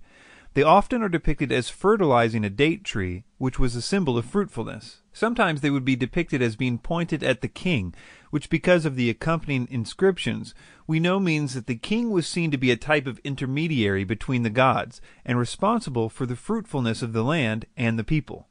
One way to demonstrate this is by explaining what Ancient Aliens calls a wristwatch.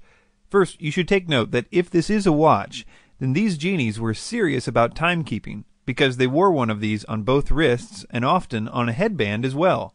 This watch is actually an Akkadian symbol for Ishtar, the goddess of fertility. You can see the same rosette on the famous Ishtar Gate in Babylon. The fertility of the land was associated with, as you might expect, the goddess of fertility, and these beings are depicted as acting on behalf of Ishtar as they fertilize this date tree. This also probably explains the wings, considering that the natural and visible way that a flower is pollinated is through bees and birds. Therefore, it's not so hard to see that they were depicting their spiritual agents of pollination with wings as well.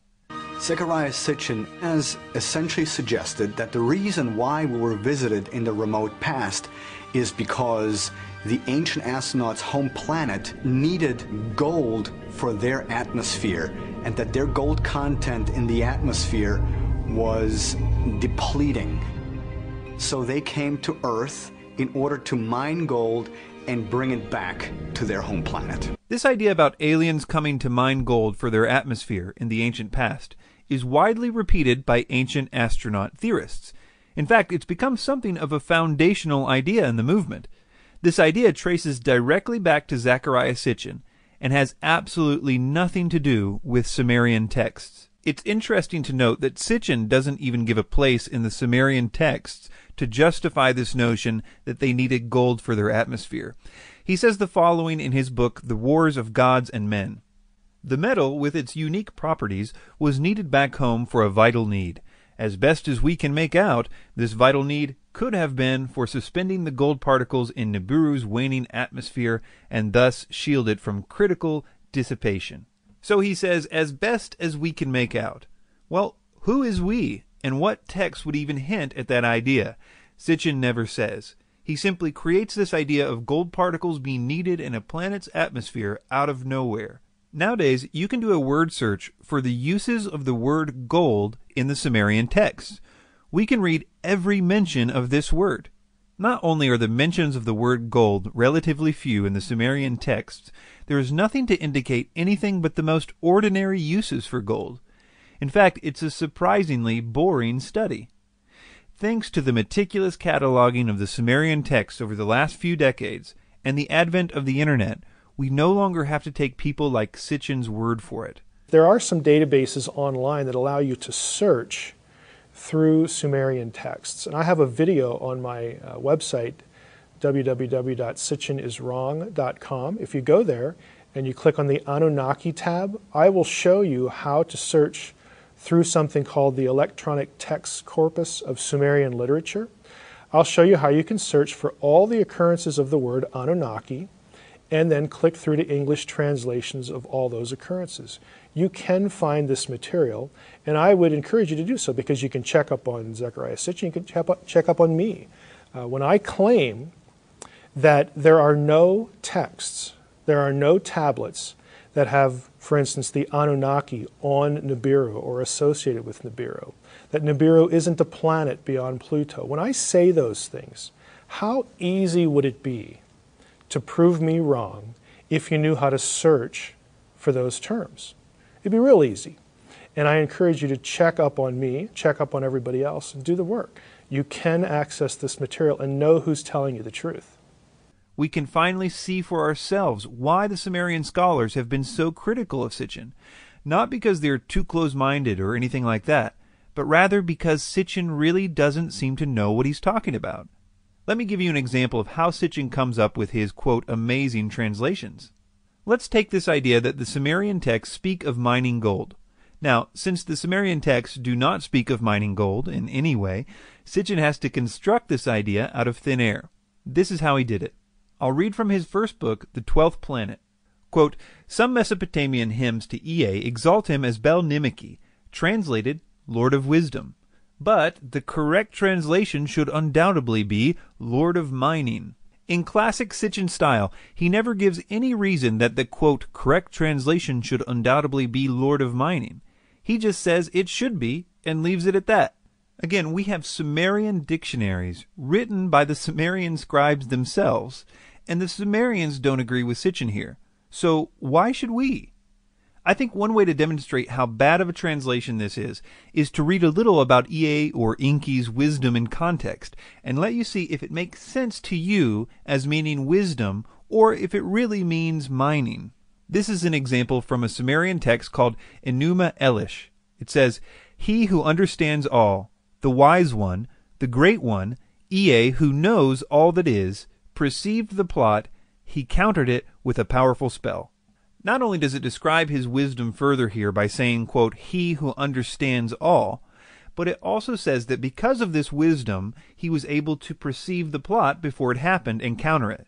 None of what we just read makes sense if wisdom really means mining. Here's another one from the same epic. Ea, who knows all things, knew he could not defeat Kingu and the hosts of Tiamat. Here again we see a contextual definition of Ea's knowledge. He knows all again. We see that his knowledge helped him understand that he could not defeat Kingu. These are not isolated descriptions of this knowledge. Ea is the god of wisdom for a reason. Nothing said about him makes sense if his knowledge means mining, or even knowledge about mining.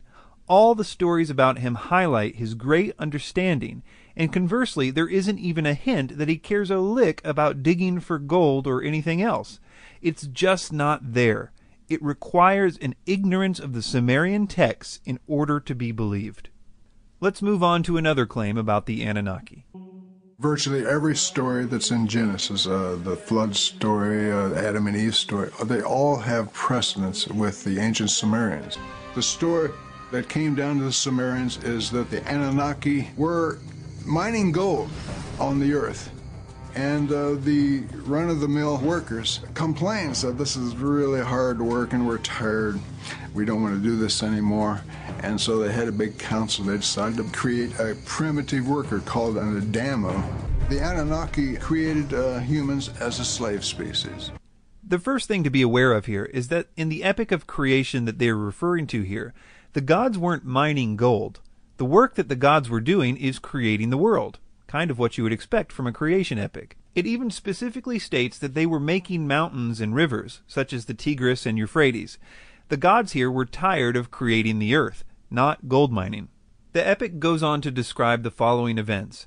The gods decide to mix up themselves with clay and make man. As the version of men that they made increased in number, the noise that they made angered the gods. So they decide to kill them off with a flood. One man is instructed to build a boat, he puts animals on it, it rains for 7 days and 7 nights, and the man and his family are saved. There are many similarities between these Sumerian writings and to the biblical accounts of the creation of man and Noah's flood. Some people think that this is due to the writers of the Bible copying the earlier Sumerian writings. This is problematic because even the critics who specialize in this style of ancient literature say there is no evidence of literary borrowing. In fact, just the opposite. They propose that they must be referring to a common source for the information. One paper by Heidel, Millard, and Damrosch concludes this way, quote, "Literary dependence cannot be demonstrated. Here, as in most of the parallels in primeval history, it is considered more likely that the Mesopotamian and biblical traditions are based on a common source. Some understand this common source to be a piece of more ancient literature, while others consider it the actual event. Add to this that it's not just the Sumerian texts and the Bible that are talking about the same basic story, but obvious elements of this story can be found in almost every early culture, regardless of its location. Take, for example, the story of Viracocha in South America. Viracocha created the heavens and the earth. He then took large stones and breathed life into them, but they became giants. So he sent a flood to wipe them out. After the flood, he breathed into smaller stones than the first time, thereby creating smaller people, which were then scattered all over the world. And in the Bible, in Genesis 6, we see something similar. The sons of God disobeyed God. They came to earth, had sex with human women, producing giants called Nephilim. The Nephilim, over time, almost eliminated the original human population, and this is one of the reasons that God sent the flood. These stories are found in some form in cultures as geographically separated as you can get. They're in China, Europe, the Middle East. They are found in Native American traditions, in South America, and many others. These similarities are too obvious to simply dismiss. Things like 8 people being on the boat are mentioned in a good percentage of these stories. I personally think that all these cultures are drawing from the same original story, a story that was told only one way, and that as migrations happened from the original group, they started adding in details that were more locally important to them, but that each of these cultures sincerely believed that they were passing on the true account of the origin of humanity to their descendants as this story was told. Ironically, if you take it at face value, if there really was a flood, and all people except for the ones on the boat were destroyed, and if most modern cultures were descended from them, the fact that the entire world seems to have inherited the same story would make sense, because they essentially have the same 8 ancestors who experienced such a dramatic event and made it a point to pass the story to each generation. I propose that something like this really did happen in ancient history. I don't personally see any logical way around it. The question I have is which, if any, of these accounts is closest to the truth? Ancient Aliens tells us that the Sumerian version is closest to the truth because they were recorded earlier. That makes sense to a point, but we have to remember that the events described in the Sumerian texts were still ancient history to the Sumerians. So the question is not so much about the date of the writing, but rather their ability to preserve the story. I'll give you a few very good reasons to seriously doubt that the Sumerian accounts should be given more weight where they differ from the others. The first is that Sumerian stories are not logically consistent. Take, for example, that in both the Sumerian and biblical accounts, dimensions for the boat are given. The mere fact that an important part of this story is the dimensions of the boat is interesting.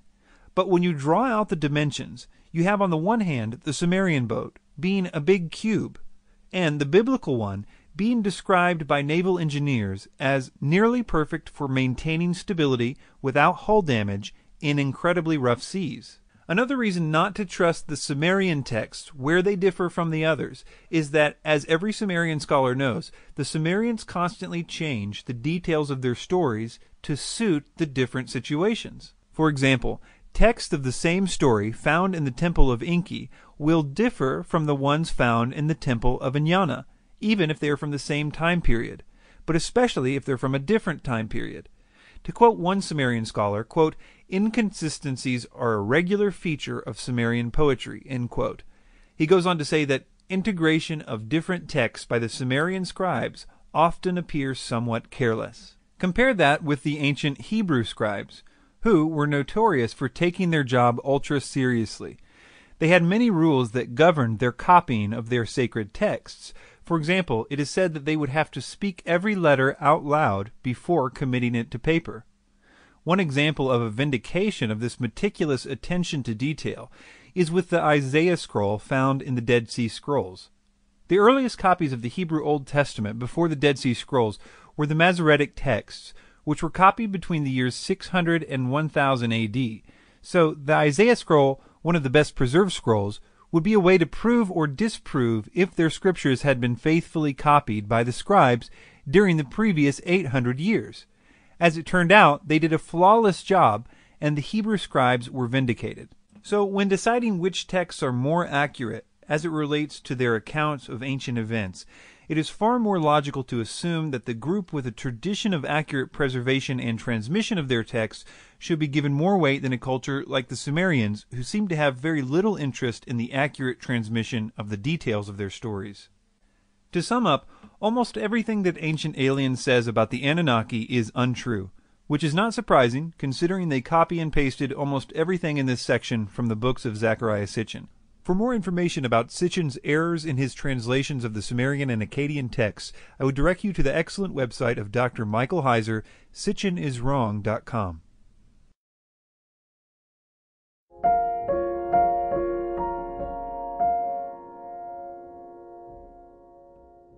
Ancient myths are full of stories of gods descending to Earth to mate with humans. According to many sources, including Norse mythology, Greek mythology, and even the Bible, we have the stories of the sons of God or actual gods from Mount Olympus or Valhalla, and they're coming to Earth. They find the daughters of men attractive. According to ancient texts, the fallen angels not only physically mated with the women of Earth, they produced offspring. The Nephilim, a race of giants, similar to those portrayed in the story of David and Goliath. I pretty much agree with how they start off here. There are many texts from all around the world that do seem to be speaking of the same thing. I also think that because of the eerily similar themes in these accounts, it's not wise to dismiss them altogether as a common idea that you would expect independent cultures to invent. I think this topic is worth looking into in depth. Ancient Aliens seems to hold two contradictory opinions about this issue. On the one hand, they seem to be clear that they believe that extraterrestrials came to Earth in the ancient past and had sexual relationships with human women because they found them attractive. Ancient texts talk about the fact that whoever visited the Earth in a remote past, these gods, thought that Earth women were quite beautiful. So in many occasions, we find stories where those visitors essentially mated with Earth women. It was misinterpreted, misunderstood as something divine that came here. They were flesh and blood extraterrestrials.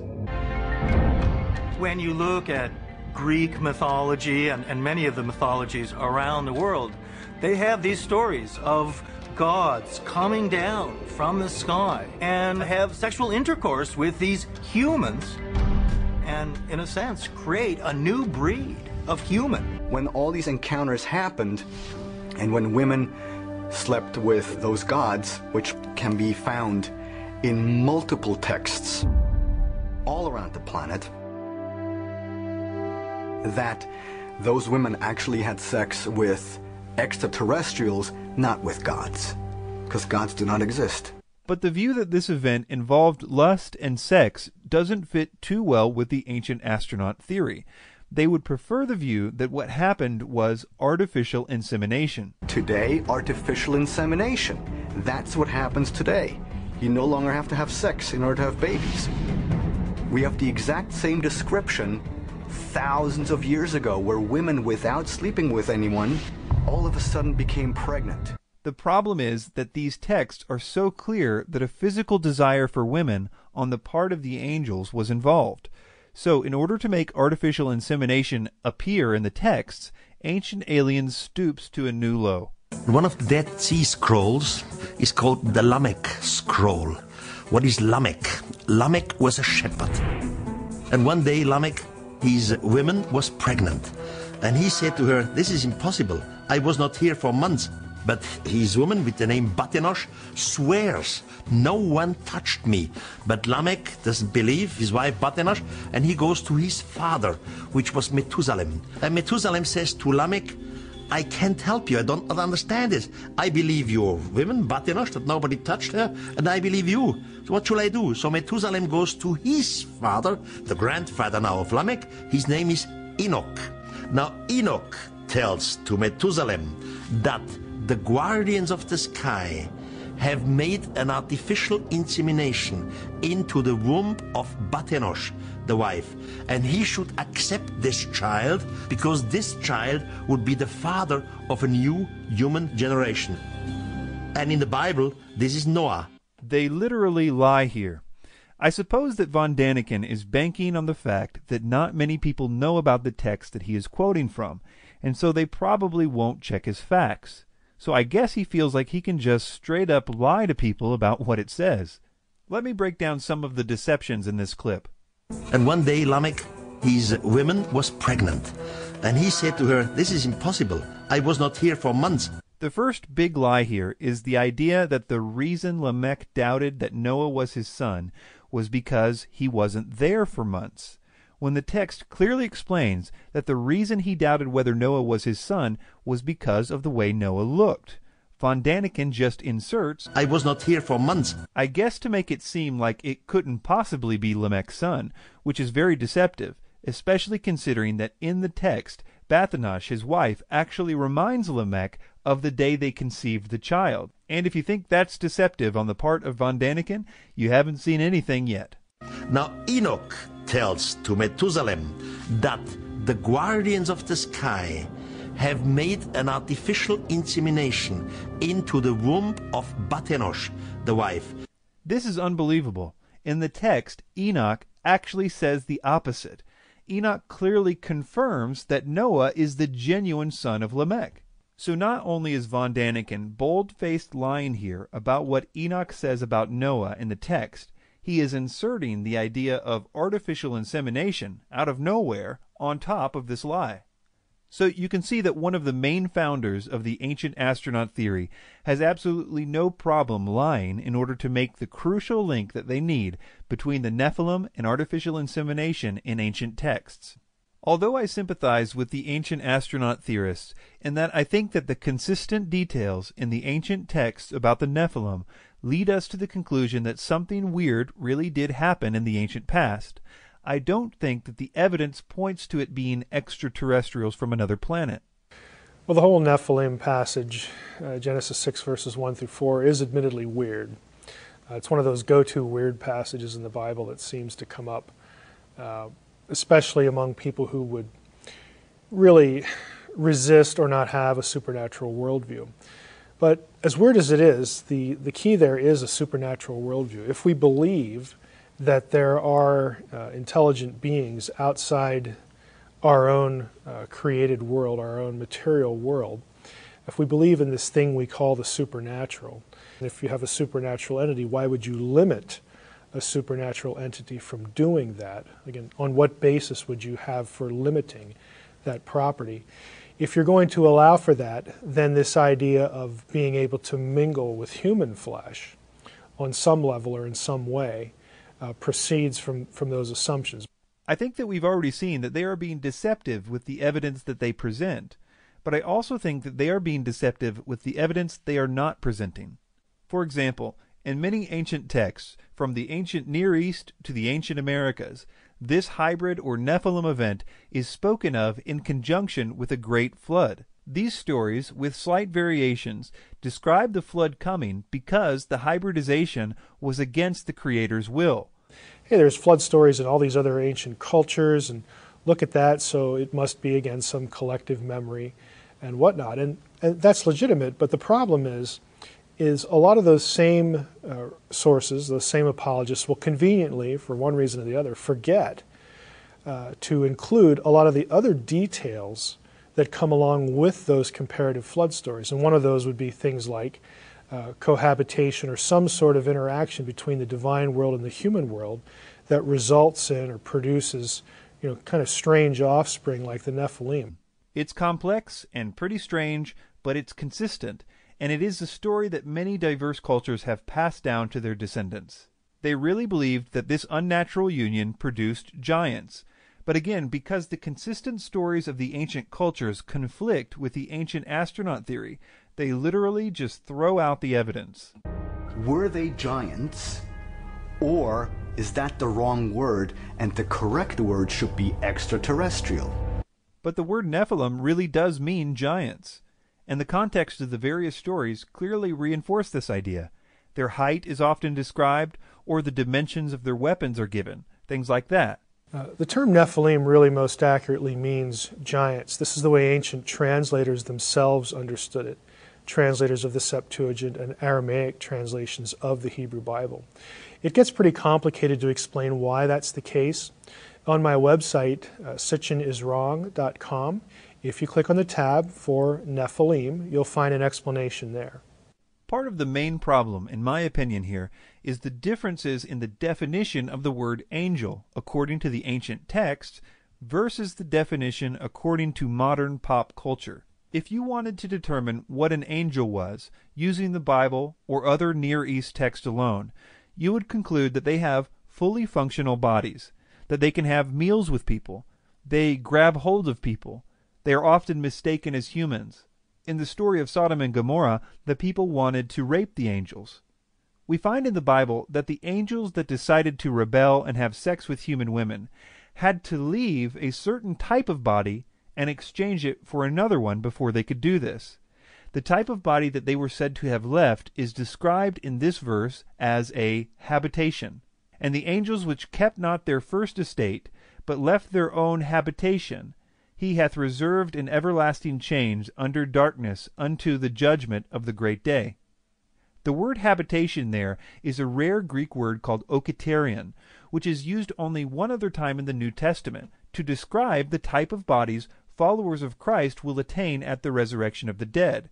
So basically, the angels were said to have left one type of body for another type, and the second type clearly was capable of sex and reproduction according to the Bible. There is biblical precedent for the idea that their flesh can do things our flesh does. In other words, if you're going to assume flesh, then it brings with it the capacities and in some senses the limitations as well. In other words, the Bible in detail explains what angels are and what their capabilities with their bodies are, which makes the following line from von Däniken even more deceptive. How can angels have sex? This is impossible. In our view, angels were something spiritual, not something who has a body and has a feeling of sex, but they had sex. Von Däniken's idea of an angel is defined more by Hallmark cards than ancient texts. Obviously, ancient cultures, including the writers of the Bible, believed that angels could and did have sex with human women. The various elements of this story are too common in ancient cultures to be chalked up to coincidence, in my opinion. But the details of these consistent reports do not benefit the ancient astronaut theory. In fact, if anything, it supports the idea that the narrative of the Bible is true, or at the very least that the specific details of that narrative was believed by cultures as geographically diverse as the Americas, the Middle East, Asia, Europe, and Africa. The idea of the Nephilim is a strange idea, but the idea that the texts which describe them are referring to ancient extraterrestrials does not fit the evidence, which is probably why Ancient Aliens has to misrepresent the evidence in order to make their points. There are many more topics that we could have covered in this film, like the claim that this Egyptian relief is depicting a gray alien, which, in more high-resolution pictures, can be seen to be a plant and a vase which is depicted in many other places in Egyptian art. Or this supposed ancient rocket ship sculpture, which, according to this Turkish article written in 2003, is a fake. The article quotes the curator of the Turkish Museum saying it's about 25 years old and made of plaster. Ancient Aliens goes on to make many more claims throughout their series, but I believe we have covered the best that they had to offer in this film. I could go on to debunk all the other claims that they make, and to a certain extent I will on the Ancient Aliens Debunked website, which I hope to make a hub for this type of information. But the main thing I want to stress is that this is not about ancient aliens getting a few claims wrong here and there, but their main theory still being true. That's not a tenable belief in light of this information. You have seen the unmistakable symptoms of the entire theory being wrong. I would also ask you to take a long, hard look at the authors and speakers and charismatic personalities that led you to believe some of the things that I hope you can now see are wrong. I hope that this film helps you to realize that they are not as smart as they have led us to believe, and to consider what else they may have taught you that isn't true. We shouldn't allow ourselves to be taken in by this kind of thing. We must be people with higher standards when it comes to verifying what is true. Do not become enslaved to an authority figure. They should always be willing to direct you to information so that you can do the work and you can check on them. If they don't, you should be suspicious.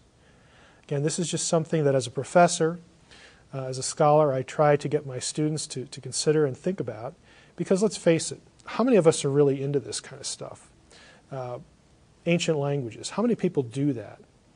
You get somebody who comes along like Zecharia, Sitchin, and starts spouting things about Sumerian and Akkadian and Hebrew and whatnot. How many people really have the ability to check up on them? Well, the answer is not many, and it just sounds like a horrible amount of work to gain that knowledge so that you can evaluate what they say. And I understand that.